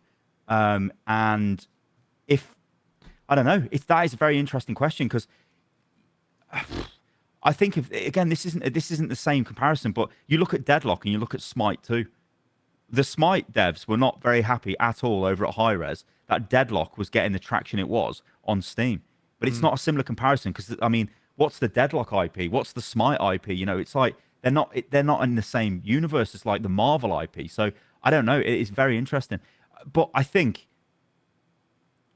Blizzard, I agree with what you said. Blizzard struck magic. They struck gold with Overwatch almost straight out of the gate. And for anyone to try and copy that, which people did try and do, they failed to get anything out the door in the next couple of years. So Overwatch reigned dominant in that world. Arguably, we could say it's taken 8 years for Marvel Rivals to come and actually go, you know what? The hero shooter genre isn't dead, because all you need to do is have great hero design and great game design. And Overwatch has already shown you how to do the game design element. So just kind of take that and slap it in your world and you're sort of okay. It seems like that's all that's happened here. There isn't nothing is new here. It's just, and Rivals, the map design in Rivals is trash. Like Overwatch wipes the floor. I'm not even joking. I don't like the destructible maps, I'll be honest with that one. That's just my own personal gripe, though. Yeah, it's just a stupid gimmick. Yeah, it is stupid. But the actual designs themselves are just basic. It's like somebody's built this in a map editor in a day. They don't feel great. Yeah, the 8 new maps are coming, right, apparently, in the next update. So it's like, what the hell? 8 maps, different game modes. I think there's like 4 heroes or something that are going to launch. So I don't know. They could have some like insane content mill, and that's the answer to keeping the game alive. Mm-hmm. At the moment, that game's in its honeymoon period. I'm really enjoying playing it. I'm still playing it every day. I think it's going to be something I'm going to continue to play, because I'm really what I'm enjoying is exactly the same things with Overwatch. You go on a Reinhardt bender, you play him for 2-3 weeks, then you're like, I'm not playing tank no more. Now I'm going to learn Zen, and I'm just going to play Zen. I mean, my very early days with it, again, this is just all like everything repeats itself. The very early days of Overwatch on ladder, So I'm top 500. I'm a Reinhardt main, and Nevix, if he's on my team, we win. If he's on the enemy team, we just go AFK because he's just going to farm us. Right? And it's like, I used to hate the fact that your career profile would just show, I've got hundreds of hours on one character. I couldn't play any other heroes. They'd be like, why is this guy playing DPS? Get off the hero. It's like, oh yeah, of course this is in the dark days. There's no role queue or anything. So it's just like mental. But it's funny to see Nevix is now, or was, the rank 1 player in Marvel Rivals about 3 days ago or so. So it just keeps coming round. It just keeps coming round. You mentioned something that sort of caught my attention there as well. You brought up Deadlock, which is a game you did do a little bit of content for, but is so I forgot. Valve's upcoming shooter. But something I wanted to ask you about that, which is quite interesting, is we saw some reasonable hype behind Deadlock. You could maybe define it as a hero shooter. I think it's a hero shooter that is definitely way closer to the MOBA, type of Dota 2 style of game. In some ways, I think this game is meant to, I don't want to use the word replace, but I think that's the best description, to kind of replace Dota 2, because Valve have also basically said they're not going to continue really developing Dota 2. Ice Frog's jumped ship over to, he is the guy in charge of Deadlock now. He's moved away from Dota 2, so that tells you quite a lot if you want to read into that. But what I wanted to sort of get your opinion on is the success of Marvel Rivals ultimately, is this a good thing or a bad thing for a game like Deadlock? Because the Deadlock numbers, and I really hate doing this Steam DB comparisons, but like Deadlock is to Deadlock's credit. I'm about to say that the Marvel numbers are huge. Deadlock numbers aren't great, but Deadlock is not a game that's actually released yet, so that is in its defense. But what does this say about where the current market is for things like hero shooters if we do want to classify Deadlock as a hero shooter? Because they're very different game style, where Marvel Rivals, as you mentioned, very, very casual game, even more casual than Overwatch, and I agree with that. Deadlock is maybe on the other side of the spectrum, far more complex, really, really, really in-depth, hyper-competitive type of game. Is Valve taking the wrong direction here by making a game that's going to be too complex when we've seen the success of Marvel Rivals, and that maybe more casual style is what's actually hitting with players right now? Should Deadlock be concerned, or is this actually just not a thing at all they should worry about? They don't care, because Valve are old Blizzard on steroids. They don't have any money men telling them what to do. They just literally work on what they want to work on. That's the way they've always operated. When I've spoken to people that moved over to Blizzard, then moved back to Valve, it's all the same story. The way they operate is there's no structure in that company. If you want to work on something, you just go and work on it. So, hey, look, we're making this Deadlock thing, which it is an evolution of Dota. It's a third-person perspective Dota. It's more of a MOBA than it is a hero shooter. But it's like, yeah, we like this, so we're just going to work on it. I don't think they give two shits about player numbers or anything like that. Stuff like when people talk about the concurrent player numbers of Deadlock specifically, is the game isn't launched. When it launches, if it launches, this is Valve. But let's say when it launches, can you imagine what Steam will look like? The whole homepage of Steam will be, hey, come and get Deadlock. When the open beta comes out for Deadlock, I think what they'll do is very similar to what they did with Dota 2, and it'll be a similar rollout. I think it was very interesting to me as a content creator, the way Deadlock sort of was this thing everybody knew about. Did you have access to Deadlock? Yeah, I do. It took me a while to get access because they didn't have servers for. I'm in Australia, obviously, didn't have a that's the Asian true. servers, and so they wouldn't give me access on NA. So I had to wait months for them to give me access. Yeah, I did. But I think it's more so from the perspective of can a game like Deadlock compete in the market, in the, let's say, hero shooter market? Maybe it's trying to more compete in the MOBA market. We'll see. When you have games like Overwatch and you have games like Marvel Rivals, which are far easier, more approachable, and easier to get into, and it seems like. But isn't it? Don't you think it's a different audience though? Like I'm not sure. Like I think Deadlock. So again, like you talk things like visual style. The visual style of Deadlock is extremely that's an acquired taste. What is it like? It's also a fresh IP. They're not working with existing IP like Marvel, right? So. True, yeah, but it's that Valve style. It looks like a Valve game. It looks like Half-Life 2. In a lot of ways, but it's this weird steampunky New York City. They've got mage punk, I suppose you could call it as well. It's an acquired taste. It's never going to have mass appeal. That's not going to be a game which is going to reach insane heights and huge player bases and things like that. I think it'll be fine if they can launch it, and they want to launch it, which I think they will, given the amount of effort they put into it. I think it's just, I don't think like Marvel Rivals has any effect on that. I think the only game Rivals has an effect on is Overwatch, really, because it proves two things. It says hero shooter genre is not dead. It says, Blizzard, you've not been servicing this community very well. You're almost getting your lunch is being stolen here by another game, which is just doing what you've done for years with no change. Like all they're giving you is new heroes, which, yeah, Overwatch gives you new heroes. But like, I mean, I guess it was a bit sad recently when you look at Hazard, and I seen comments and it was like Hazard looks like an AI generated character. So I'm like, Jesus, that's a bit harsh. But Hazard's kit, it's great. Like that is such a Overwatch hero. The devs cooked, and to be honest, they have with most heroes. You can moan at, like, I don't know, let's moan at Lifeweaver and go, that's not a very inspired kit the heroes got. But like, they do know how to deliver heroes, but it's almost like, players, you almost have to factor in as well, players ain't going to play the same game forever. They're going to move to different games. If you give a casual player another option to play something else, they might go and play something else. I view myself as a casual player, as crazy as that sounds. I used to grind competitive all the time, but now I'm like, no, I'm casual, very casual Overwatch player. Yeah, I'm playing competitive in Marvel Rivals, but that's just casual, really. That's not a competitive. Yeah, if you were scrimming at the highest level or whatever, sure, then it's competitive, but it isn't on the ladder. It's just whatever. But that's what happens when a game's new. So there's all these elements coming in. It's like you're just getting that Overwatch feeling, that Overwatch effect that you got way back when Overwatch launched. You're trying to learn these new heroes. You're experiencing the maps. What then? What didn't Overwatch do? And I'm sure Netease are like, well, Overwatch didn't make enough content with their game. We're going to make content. We know they're making content. What will happen when this goes forward? The point I was making with Hazard, which was a bit sad, Hazard launched. All the streamers were playing Rivals. They weren't even touching Hazard. And I know that's not indicative of the entire player base, but it's like they don't even really... They're playing something else here. And I'd be worried if I was Overwatch, because I'm thinking... Players are starting to step away in almost like a meaningful way from our game, and it's going to be harder for us to get them back. But this is why I says we all win in this situation as fans of these games and as gamers, because suddenly they're getting a kick up the arse, Blizzard. It's like, hang on a minute, we can't just do whatever we like here. We're not, well, they probably still are the kings of the hero shooter world, but we need to now fight for this. It's not just going to be a free ride. And as we all know, they're all fighting for everybody's attention.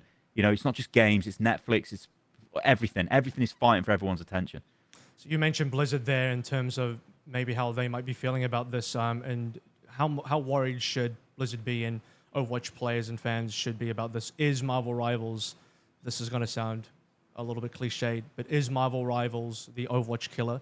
And no. Is there a world where, the honeymoon phase ends for Marvel Rivals? Obviously, we're still into the first month of the game. It'll be more than that by the time this episode comes out. And once the honeymoon phase is over, do players start getting back into where they were in the trajectory of Overwatch initially, where they get used to the game, meta start developing, things get a little bit more competitive, the game gets solved a bit more, people get frustrated by the lack of balance, blah, blah, blah, blah. A lot of the same issues that Overwatch had. There's already a giant civil war, Marvel civil war, by the way. I already made that joke on Twitter. Yeah, I think I've seen the tweet. Between the pro-Roll-Lock and the anti-Roll-Lock crowd in the Marvel Rivals community. So,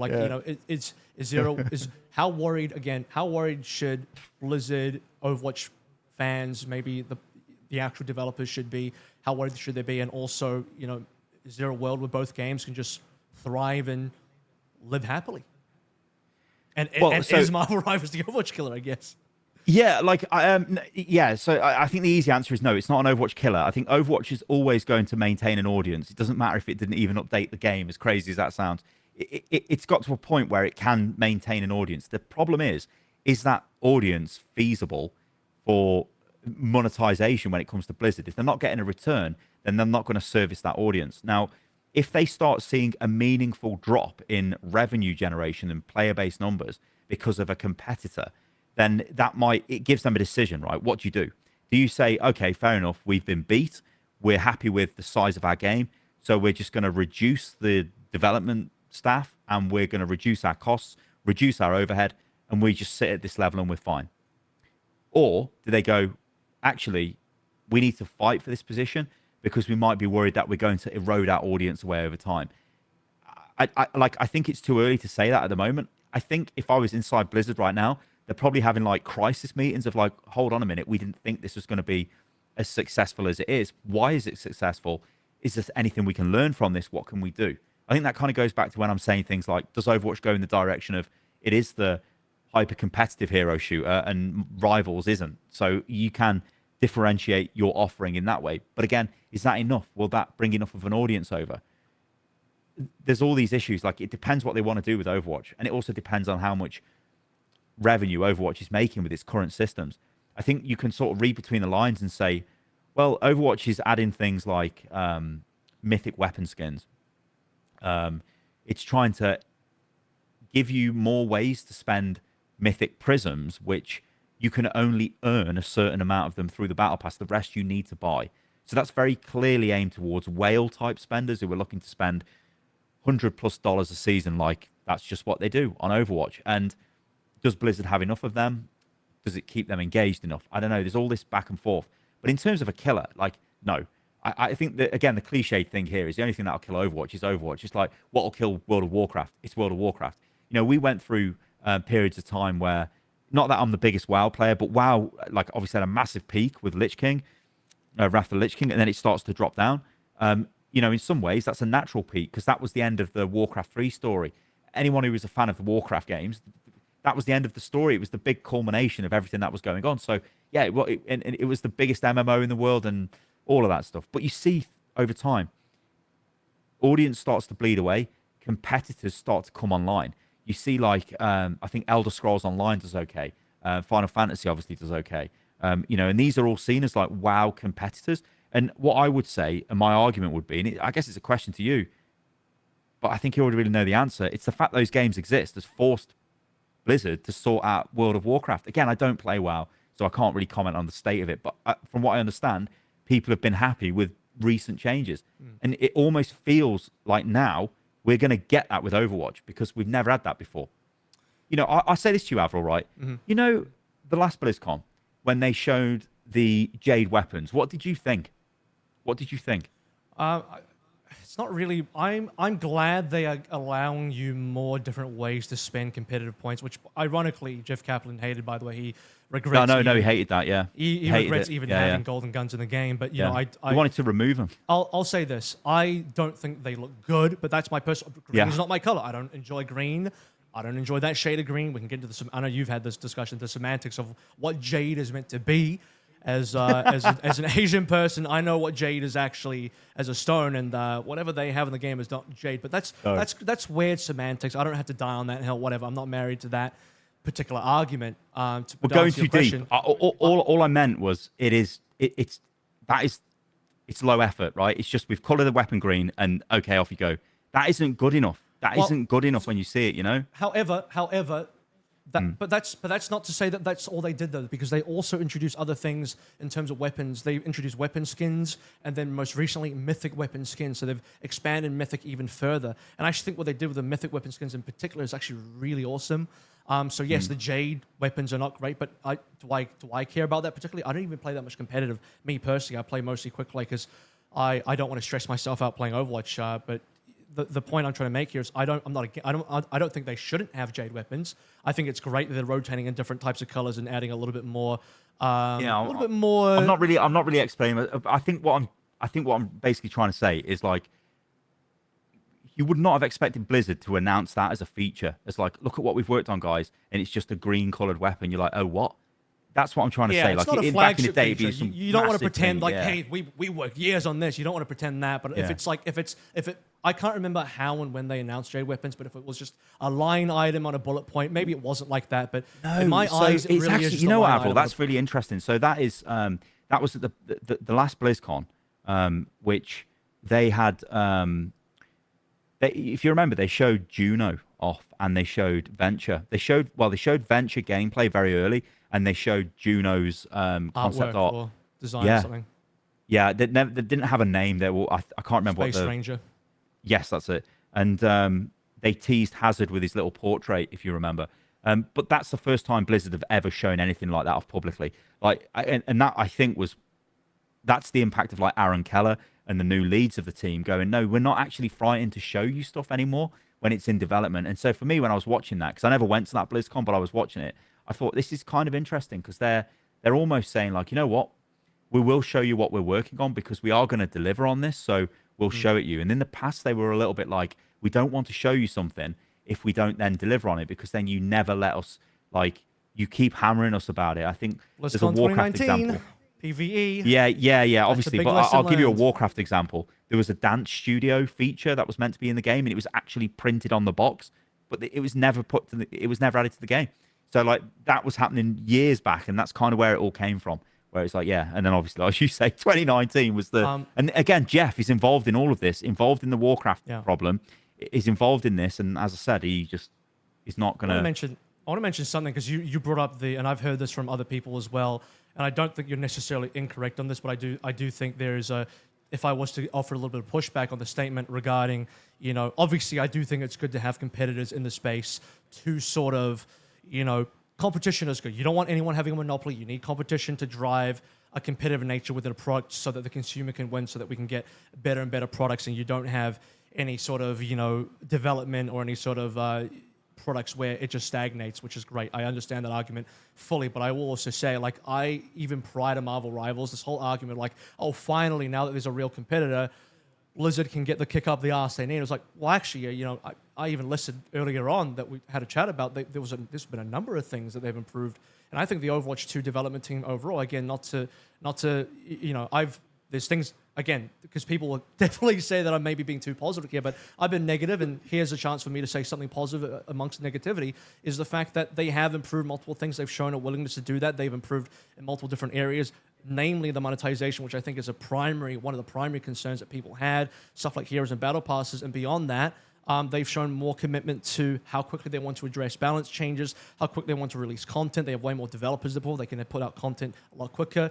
I think people are being a little bit unfair about some of the content. There's a lot of people like, oh, yeah, it's just the same events. Well, it's actually not the same events. We're getting a lot of different events. You brought this up as well, but like not just the Halloween stuff with the Diablo thing with the different skills, but we got that again, but in a different way with the pickable skills. And we're getting different experimental type of patches in their quick play hack. We got a 6v6 test. All of these kinds of things, Overwatch Classic. I mean, this is actually serious content. So I think there's a little bit of disingenuousness coming through from other people. I'm not going to direct this at you, but in terms of like, oh, Blizzard will finally get the kick of the ass. Like, no, I think they have been getting their asses kicked for 2 years, and they have actually done a lot to try and turn that ship around. I mean, what I meant with the seasonal events was back in Overwatch 1, where they were the same events over and over again. Oh, yeah. They are no, much I'm better saying for Overwatch other 2. people are saying even now, people that might not have played the game for a while be like, yeah, they're just repeating. So it's like, well, that's not really true. So that's not a rebuttal against you. That's more me speaking out to the general public.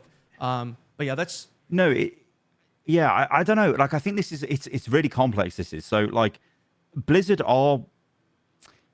So I think this is difficult because this is from somebody who is inside of the game. You look at changes, you think, okay, these are good changes that maybe incentivize a more competitive play, like the ranked drive system. You know, you've got, like you said, Classic, which I thought was a nice surprise when that popped up. It definitely did. You know, I played that and I thought, yeah, I remember this. This is how it was, you know. And it made me feel all warm and fuzzy inside. It was great. And I think I even said, you know, thanks to the devs for even doing this. I know it's completely shit. It's not playable, but it is nice to just experience that again. So they do things like that. I think the more of like the kick up the arse is like, it's the threat. I think that's what it is. The threat of you could lose your player base, where, let's be real, Overwatch has never really lost its player base. Its player base always comes back when there's an update. 100% new hero, they're back. They're going to check it out. I would argue Fortnite and Valorant definitely took a large chunk. No. And So also I during think the what happened, 2020 dead years as well. But I think, like, it's hard. Like, we'll never have the stats, so it's really hard to discuss this. But I think what Fortnite did is it captured players, like games like Minecraft did, where kids, younger players, you know, 12, 13-year-olds, they were playing that game. You know, 15, 16, they're playing Fortnite. Maybe even 17, 18, they've started playing Fortnite. They're not playing Overwatch. I think Overwatch had captured a big player base and then failed to give them content, so just sort of lost players over time. Fortnite, I think, appeared and captured a completely new player base. I think that's the only sort of, like, I guess, comeback I'd have for that. But I do think over time, obviously, the sheer size of these games, they are going to pull people away. Like, I can only really talk from my personal perspective. I don't play Fortnite, and I never probably will. It doesn't look like something I'd be interested in, so I just won't play it. Now, maybe I'm missing out on something, which is awesome. I should go and play it now. Yeah. But I've still got, like, you know, I remember what the game was like in 2017 or whenever it came out, and I think, like, I mean, the tack shooter that came out for Fortnite, right? When I seen that, I was like, oh, I wonder if this is going to give Valorant a run for its money, because clearly that's what it's designed to do. But it didn't look very good, so I thought that's not going to do very well. Whether it has or not, I don't know. I haven't seen any discussion about that online. But yeah, I'm not holding my breath on that one. So I just think it's like it's too simplistic to say. We can't say Blizzard are not trying. They are definitely trying with Overwatch 2. They'll try harder now is maybe the yeah, that's what I'm saying. Yeah. But it's not about trying harder, because we could try harder all day and every day on something that's just not going to work or doesn't give you any sort of reward. And the reward here would be grabbing that big player base, you know, pulling players back, keeping them stuck to the game. And I don't know how you do that. Like I said earlier in this video, we had that moment with the launch of Overwatch 2's beta, which was the launch of Overwatch 2, and it had millions of viewers. Everyone's eyes are on it. The donkey video, all of that comes out.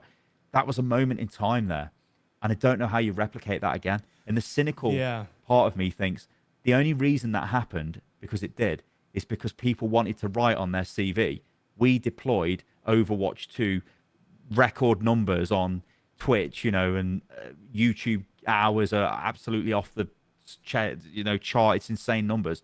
But they knew there was no follow-up, and it sort of left the devs just in a world of hurt. Well, and it is an interesting debate of what happens if we just went another year or another 2 years and then launched Overwatch. What would we have? We'd have been. Would we still be? Hey, it's crazy, right? To think of it this way, we'd have probably moved on, right? So they're damned if they do and damned if they don't. And I don't even know. Like, it's just, it's such a disaster. I was going to say that the joke would be to do Overwatch 3. That's how you get the next dunk. Yeah. No, so this is my joke: is you just get rid of Overwatch 2 next year. You just delete the 2. It's just Overwatch again. I don't think they should have done 2 in the first year. Anyway, that aside. No, it's odd. That aside, yeah, no, I do think you would, because the other thing is if they did delay another. I think the original plan was to delay another year.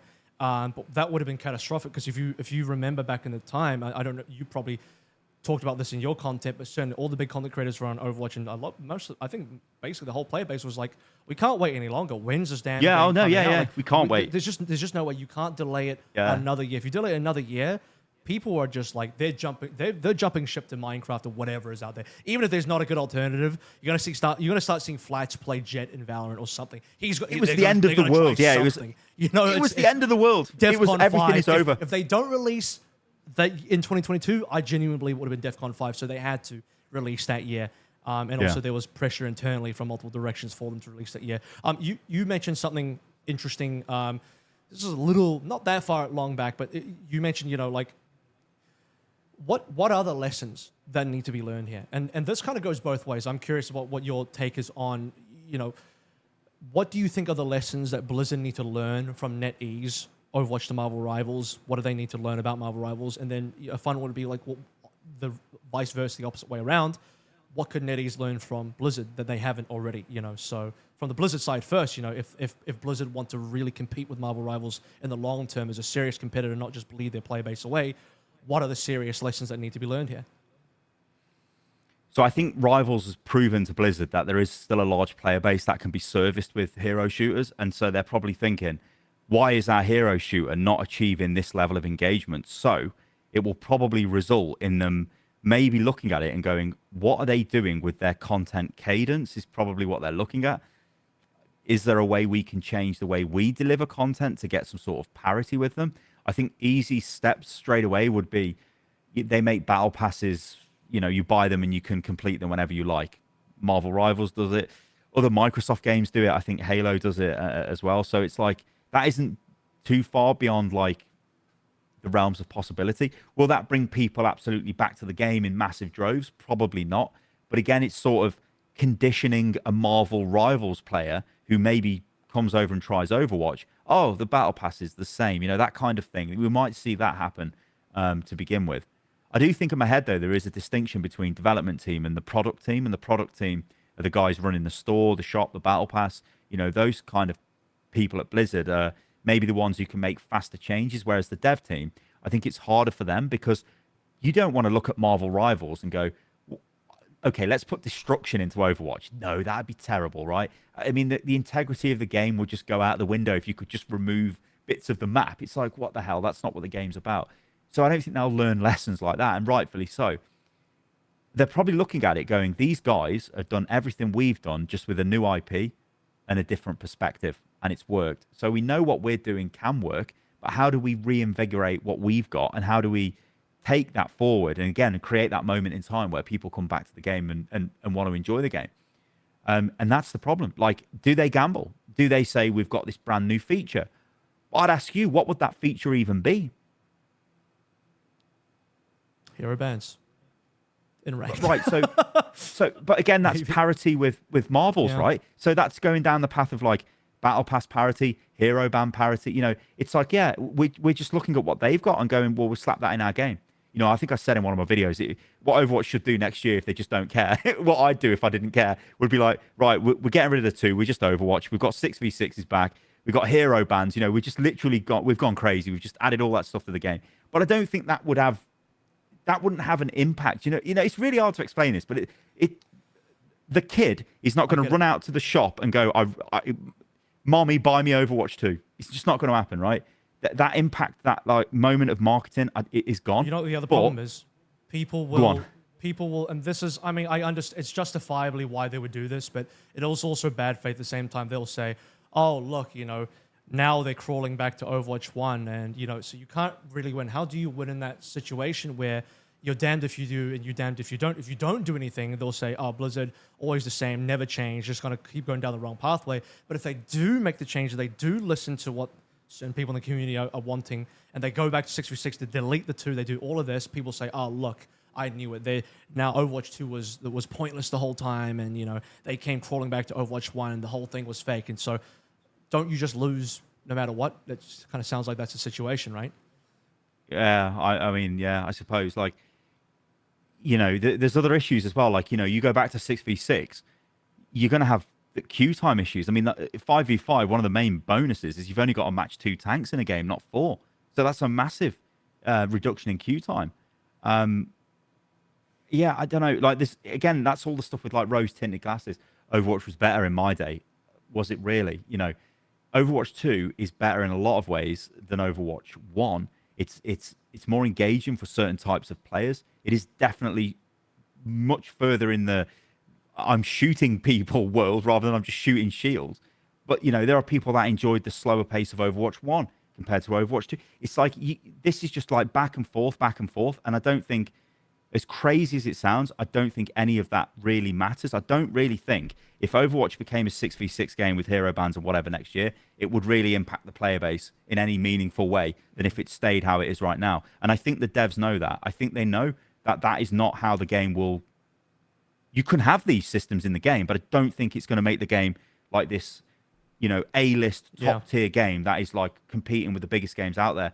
And I don't know, maybe that's fine. It doesn't need to be at that level. Maybe they're fine with what Rivals have done. Maybe they don't care. Maybe they're not taking any lessons. I don't know.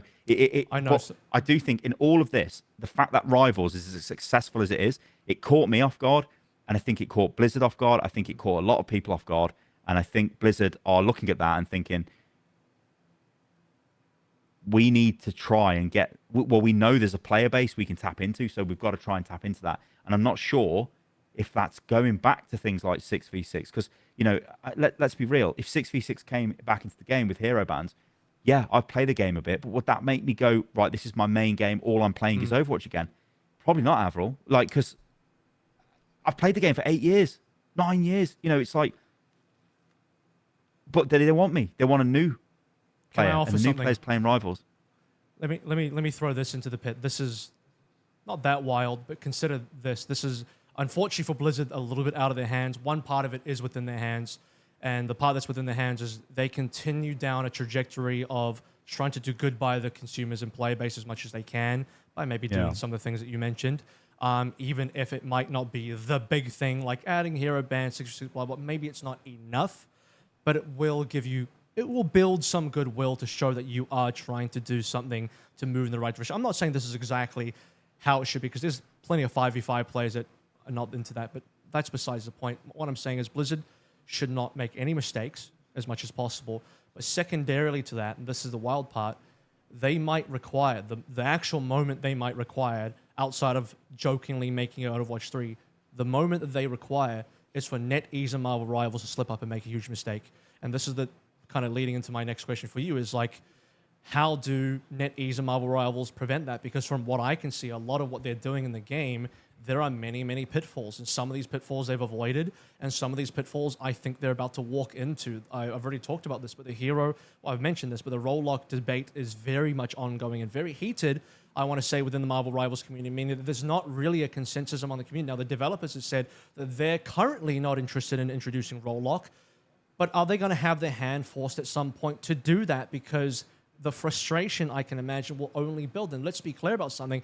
Tanking is a problem in Overwatch, but it is also a problem in Marvel Rivals as well. And many of the similar problems that we see in hero shooters in general, and those issues coming through from the player base in their preferences being heavily favored towards DPS. Far less people in both games want to play either tank or support, but especially they don't want to play tank compared to DPS. Everyone wants to play DPS. There's still plenty of 4-man DPS, 5-man DPS lobbies. And yes, people will say, yeah, in Diamond Plus and Marvel Rivals, that's not the case because everyone wants to win and we're banning heroes. That's great, but 99% of the player base don't exist there. They exist in middle ranks where there's no bans. They exist in quick play where anything goes. And the average experience for a Marvel Rivals player is that of, you know, the Overwatch 1 player where they had to go through the phase of, boy, I would like to have one tank in my lobby, and I don't want to have to be the guy forced to always swap onto that myself. I've seen these discussions. They could be walking the same traps. They could be walking to the goats trap. They could be walking into a monetization trap as well, because at some point, you know, people will want more. Gamers are pretty entitled, you know, for better or worse, probably for worse. People always want more stuff, and maybe something will come out and NetEase gets a bit greedy. They become Riot, and you know how Riot released a $500 skin? That's a trap that NetEase can easily walk into. Here's a $500 Galactica skin or whatever, and people are like, oh, this is great. This is so greedy, you know, NetEase greedy. You know, there's a lot of pitfalls that could happen. So if that does happen, people might come back to Overwatch. So again, the question is, we talked about what do Blizzard need to learn from NetEase? Well, what does NetEase need to learn from Blizzard? What is really interesting to me though is the fact hero bans exist before a role queue. So it's like, yeah, in Rivals they're diamond and above, but imagine them across the entire rank spectrum. What happens then? And that is something I'd really like to see, to be honest, because yeah, I know some of the heroes are just totally broken, like, you know, Hela, it's just Hawkeye. The stupid heroes are banned all of the time. By the way, the Overwatch 1 audience, they were rabid about balancing. The Overwatch audience was crazy. They were like absolutely mentally ill about how... Tell me about it. Like how rent-free balances. They were salivating at talking about balance. Yeah. Guess what? A lot of Marvel Rivals player base is a lot of those Overwatch 1 players. So that's another pitfall. The whole balance discussion comes back. Marvel Rivals, the first patch for the game, Avril, is going to be... There is going to be... a lot of discussion about that because we've had patches, but they've only fixed bugs. Some of the bugs, though, have like, I think so. Hela could be stunned as she was going into her ultimate when she flies up to the sky. When she was doing the state transition, she could be stunned, so she obviously wouldn't do it. But that was a bug, and they fixed it, so it's kind of perceived as a buff to one of the strongest heroes. But really, that's only a slight technical change. So it will be very interesting to see what they do when they have their first balance patch. Now, in terms of what they can learn from Blizzard, I think you can already see this, right? So the art direction, yeah, they've looked at Blizzard and gone, right, we need an art direction that is just as stands out as much, right? Yeah, we've delivered that. We need strong hero designs. Well, we've got the biggest hero IP the world's ever seen, so we win with that. I mean, I think I gave a crazy example of like, if you showed, my granddad is like in his late 80s, if you showed him Tracer, he would have no idea who that is. But if you showed him Spider-Man, well, he knows who Spider-Man is, right? So that level of reach is never going to be attained by Overwatch. Then the next thing is, yeah, let's look at Overwatch's gameplay and basically take their gameplay, right? Yeah, we've took their gameplay. It's great. Let's take their game modes as well. Yeah, it's great, whatever. We'll add in some little bits and pieces, like we're going to have hero bans. We're also going to have little bits of destructible elements in maps. And we're going to have team-ups, hero team-ups, which are actually kind of like an interesting balance vector, but it's definitely more of a casual thing than it is like a, you know, I want to say like a something high-end players should really worry about. But obviously you have to in Marvel Rivals, so maybe you do in the future. Who knows? So they have done little things to differentiate themselves, but they basically have took the lessons of Overwatch. Now, when you look at Overwatch and you go, what did they get wrong? Well, maybe they perceive the fact Overwatch has got a role queue as a negative, and that's why Marvel Rivals doesn't have a role queue. Maybe it's a technical problem. I think I remember seeing one of the Overwatch devs tweet something about there's no way they can make a role queue because it's going to take years or something to implement that. I think one of the server engineers, maybe the one of the devs that works on the matchmaker, I can't remember his name, but that was recently. So, but in terms of Rivals itself, I think they look at the content drought. They think that's not going to happen to us. I think we're already seeing that really, where they're overproducing content. If you look at the leaked content for this game, it's insane. The amount of heroes that are in the game that look complete, that have got full kit lists. It's like, what have we got here, guys? We've got like 9 heroes already ready to go. That could be a pitfall, though, because they could set a standard for themselves and a cadence for themselves that they can't burn keep out. up. But beyond that as well, you're releasing heroes so quickly. What are the chances you're going to get a Brig 1.0 at some stage? If you're releasing heroes this quickly, bam, bam, bam, bam, bam, there's going to be a few stinkers that sneak through in there, possibly. Yeah. And then you can maybe say, well, okay, the hero ban system fixes that. Fair enough, right? The team up system fixes that, maybe, with special interactions they could have with the heroes. Yeah, you're just going to see it. Like, I had a discussion with a good friend of mine, a content creator, and we were kind of laughing with each other, going, you know what? This is just Overwatch. We're looking at the YouTube videos that are getting made. We're looking at what the streamers are saying. I'm looking at what community is saying underneath the videos I'm uploading. I'm looking at what I'm actually seeing, like, in the game. Like, people confused on, like, it makes us laugh thinking about it, but they don't realize that if you've got more people around the payload, it moves faster. Like stupid stuff like that. You go on TikTok and you see these, like, young content creators making all the content that we made years ago, telling people to get on the payload. All the content of, like, oh, don't be toxic in your games. The content of, like, don't one-trick a hero, because that's not the way to level up. Although, obviously, it is the way to rank up. It's the fastest way to rank up in any game with heroes, because you want to specialize in the hero, because then you become really good in the hero. Although you should still flex. That's why I like that Rivals doesn't have a enforced role queue, because it does kind of make you flex. But then again, does it? So I think, the content cadence is going to be, like you said, it could be a negative because they'll get things wrong. My argument again would be they make too much stuff and it becomes almost like noise, and you don't really care. Oh, there's a load of new content coming to this game. It's too much. I'm not really interested. I worry if you add more than one hero at a time, you take the spotlight off a hero, and then it becomes like there's too many heroes. Deadlock had this actually recently with its hero labs. Here you go, here's 10 heroes or whatever it was. It's like, hold on, what? Like, people were digesting the heroes one at a time as they were getting added, and then suddenly they were just, here they are. These are all the heroes we're working on. Yeah. And the other problem here is this might not be a problem for a long time, but it will be certainly accelerated by their content cadence. But you have a difference here where there's an advantage of having a unique IP that belongs to you. You can create whatever you want. Hazard, all these new characters, you can just go crazy and create whatever you want. When it comes to Marvel, you have to respect the IP. You have to create a character that's authentic to the existing character. But beyond that, think about this, though, and this could be a potential pitfall. Again, not immediately, but let's say years and years down the line. If it wants to go 8 years, like Overwatch has been, it's releasing how many heroes per year? At what point are you getting... Okay, you got the Avengers now. I mean, you got some of the B-list guys, and now you got the C-list guys. At what point are we getting into the D, E, F list of Marvel characters? Like, oh, let me just flip through this, like, one comic book that was released in 1972. Page 63. Here's this one guy with one... Well, let's put him in the game because we've run out of characters. We can't invent new characters. We don't own the Marvel IP. It's their IP. Well, who's the most popular character in the game right now? Who? I don't know who. Is it Jeff? Jeff? Which I think is very ironic. Yeah. Because I mean, Jeff is basically like a CD list character from us. So credit where credit is due. Like, you can... I'm not saying that means necessarily the heroes will flop. I mean, you can make them fun. You can make them lovable. But, like... You're eventually going to get some stinkers in there because no one wants to play.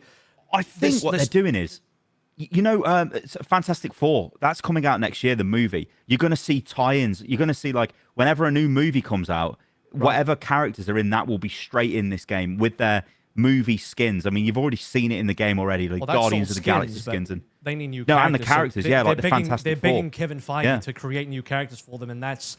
I don't know how does he like just own the Marvel IP at this point? Like, can he just create new characters out of the blue, or what? What's his deal with that? Okay, so you've got a massive. What I'm saying is, you can put Shang-Chi in the game, but you're not putting whatever Awkwafina's character is in the game, right? So has anyone really got? How far down the list of characters are we going if you're releasing X amount of heroes per year and you're 8, 9, 10 years down the line of Marvel Rivals and you're still trying to keep up that content cadence? Like, where are we going? Are we getting into like some of like the F tier list characters now, or what? That could be a potential pitfall just way down the line, right? Yeah, definitely. I mean, but the thing is, they've got such a massive bank of memorable heroes. I mean, just look at all the X-Men, for example. Like how many of them is there that they could add to the game? So there is I think they've got a massive bank to work off. You could get fatigue there as well, because you can end up like League of Legends or Dota, where there's like hundreds of heroes now. And now you have this crazy entry curve where like you're 8 years deep in the game, no new player wants to come in and like, holy crap, there's 300 heroes. This is a little too much for me. So Destiny suffers with that as well, in a strange way, where it's just so not new player friendly. There's too many systems. Not so much obviously characters in the sense where it's Destiny, where it's impenetrable. There's other games. It's like Warframe is quite impenetrable, I'd say as well. But like, that's just kind of expanding on the thing of like when games get so like they have their own specific systems built into them, it becomes very hard to attract new players. But I don't think Overwatch is at that point, and I definitely don't think Marvel Rivals is at that point. Not even. But I do agree. Marvel Rivals just came out, so we're I know. But like. Yeah, but like I don't think like even 10 years down the line, it's not going to have systems that are you don't understand. Like you would be like, oh, I'm not a Marvel Rivals player, so I've got no idea how this functions. Yeah. I think like it's still going to, there'll be little nuances and stuff, but that's fine. In terms of like the actual heroes getting added, like you could get potential fatigue of like, oh, there's 10 X-Men have been added this year. Like, please, I don't want another one, please. Yeah, you're going to see that. You're going to see tie-ins with all the movies when they come out. Like. This is like, I was joking about this to one of my mates, but I said, the crazy thing is Overwatch has got some awesome animated shorts, which really, like, they were the best marketing material they ever friggin' made. Blizzard as a company, it was incredible. But Marvel have like, they've made these feature-length movies to advertise their hero shooter. Was the joke. It's like, look at this. This is insane. So it's like, again, Overwatch, you've done really well with your animated shorts, but Rivals, they can just lean into this with full-on feature-length Hollywood movies if they're good, and then go from then. When the next Avengers comes out, that is going to... It will do numbers. Massive engagement. The difference will be they'll be piggybacking off the MCU rather than having any level of control. I don't know if Netease can walk up to Kevin Feige and be like, hey, can you do this? And Kevin's like, who the fuck are you? Like, I don't know. Like, that could just... Kevin Feige is too big now. That guy is like... Yeah, that is the king of when you look at so hang on, this is really interesting debate. When you look at the actual character designs in Marvel Rivals, some of them look really good. Like, look better than what you would, say are the original designs. Some don't.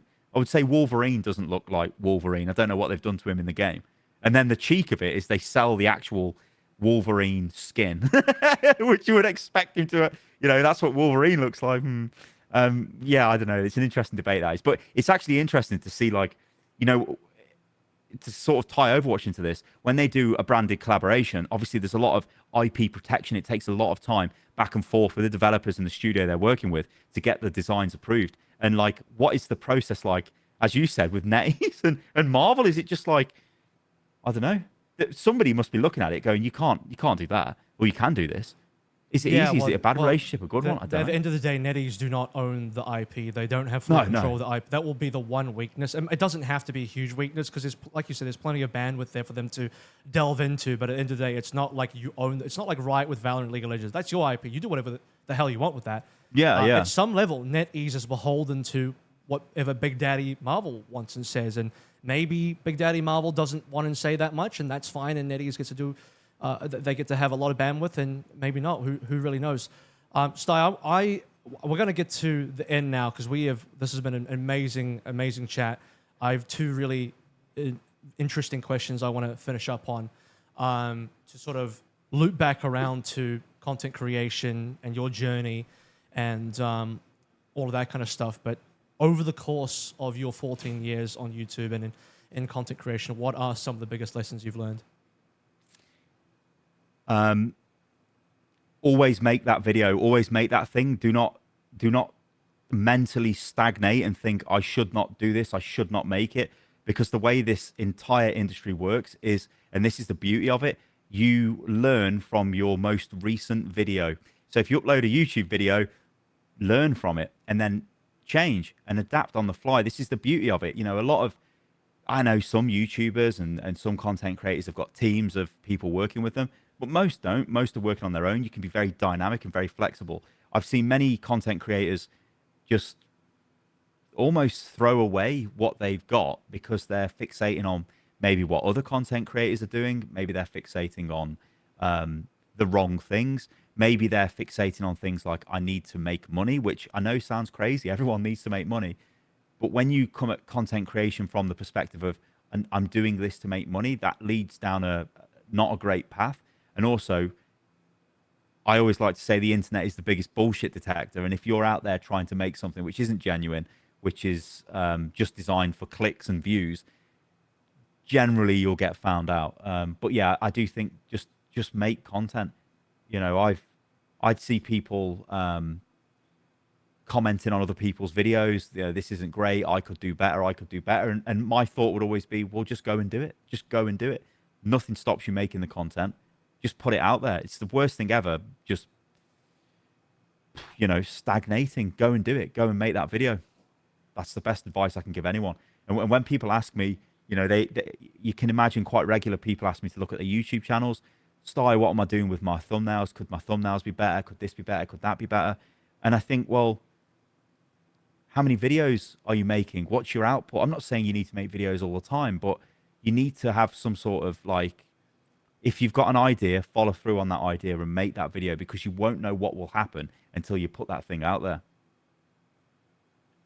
That's amazing. And at some point, this will definitely be my latest video, and so it'll be something I look back on and maybe much too long.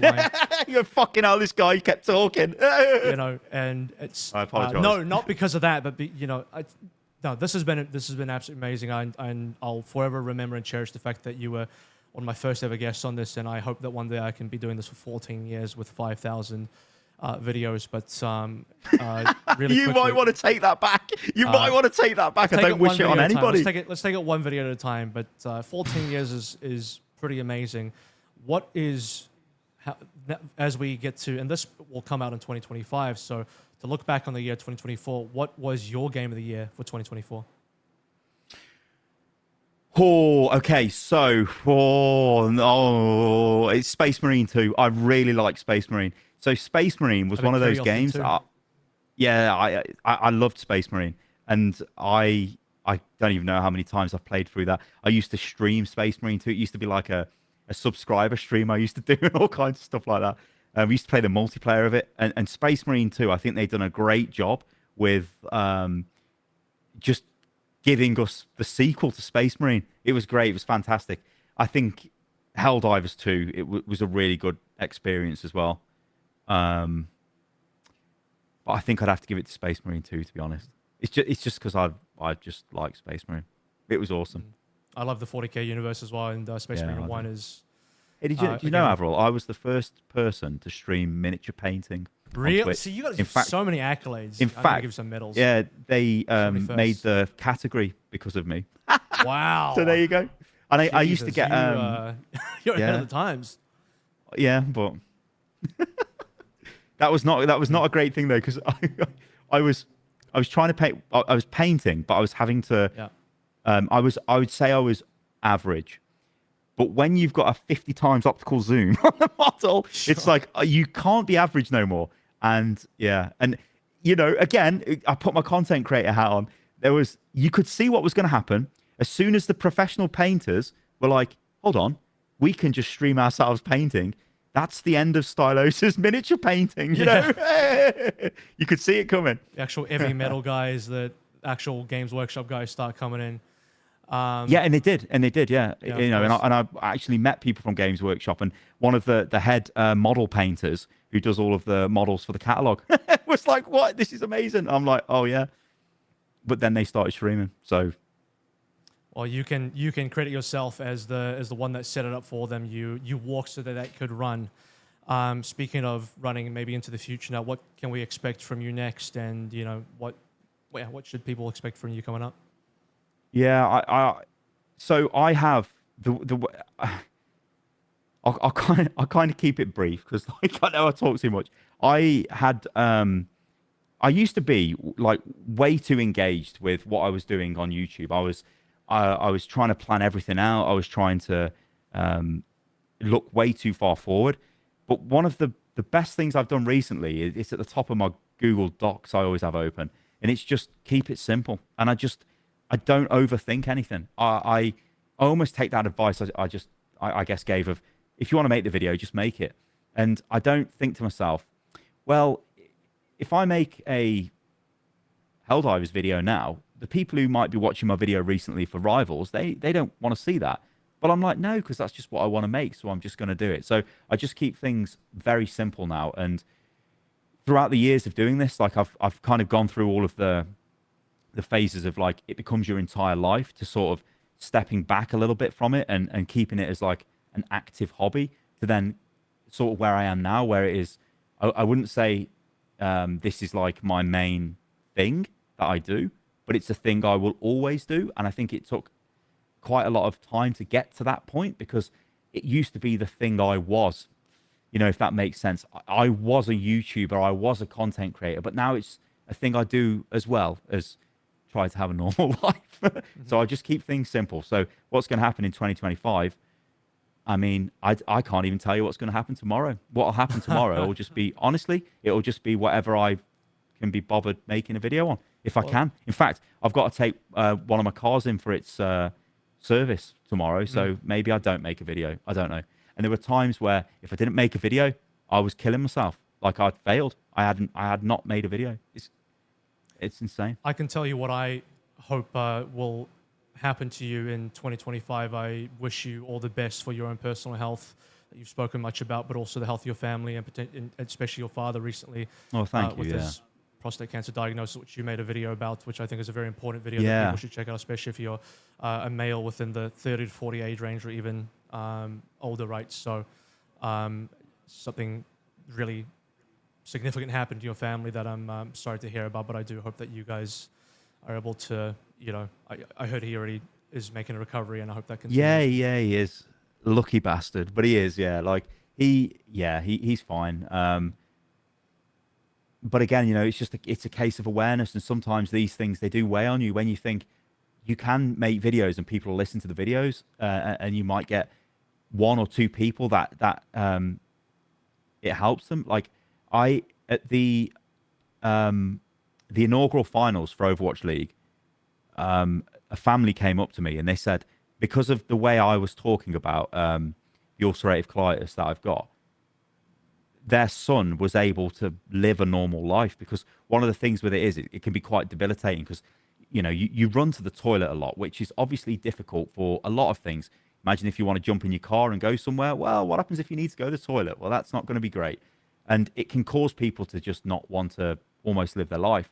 And I always remember that, and I always will remember it, because I remember the look on the kid's face, and he was smiling, and the dad was shaking my hand, and he was like, you've done my son a great service. And I'm thinking, that for the first time was like, wow. You know, I was like, wow, I'm just an idiot who makes videos on games. I'm not, but I felt like something had happened there, and I was glad I spoke about it, which is sort of similar why, you know, when what happened to my dad, he said the same thing to me. He said, you know, he doesn't mind me talking about what happened to him, because obviously some people, you know, they don't want their personal situation out there in public. And yeah, he wanted me to talk about it, and so I said, you know, I will, because it's something we were living with over a couple of months, and you know, it is a family issue, isn't it? You know, it's not just one person that goes through it. Everyone has to deal with it in their own way, and we could raise a little bit of awareness, then I thought, hey, let's go for it. But yeah, thank you. He is fine now, or he should be, and I'm okay as well. Like it took a long time, but I got to a point where I've got medication now, which is just I'm normal. So. Well, it's amazing to hear, and thank you for being able to share a very personal story, not just here, but on your old channel and your own platform and channel, and bringing awareness to something that's very important. And clearly, you've had real life impact in being able to help people. So not just about entertainment, but be able to deliver some real life health value and longevity value to people that might really need to hear that. And while Stylosa, you've been a man of many firsts. And we talked about the fact that you, at one stage, biggest Hearthstone streamer for a week. Yeah. Apex. I took a Well. screenshot. I'll see if I can find it. It's like, what the hell? You can credit yourself for launching the careers of many Warhammer painters here, and you are now also one of the first people to have come on this show, and I thank you dearly for that, for the time that you've donated to me. So thank you so much. Well, we could do another one, and it could be 20 hours long, and it's just about Overwatch League. Yeah, for sure. I mean, that's the thing, right? I have a huge document, and there's still plenty on there that we didn't end up covering. So we'll have to get you back at some point, and I want to be able to celebrate that and say, look, this is how many videos and how many shows I've done, episodes I've done since then. So that'll be a nice celebration for myself. But no, thank you once again, Stylosa, ladies and gentlemen. No, thank you for having me. One of the largest content creators that I know and have a ton of respect for. You've been absolutely amazing. I hope everyone in the audience has thoroughly enjoyed you today. Thank you.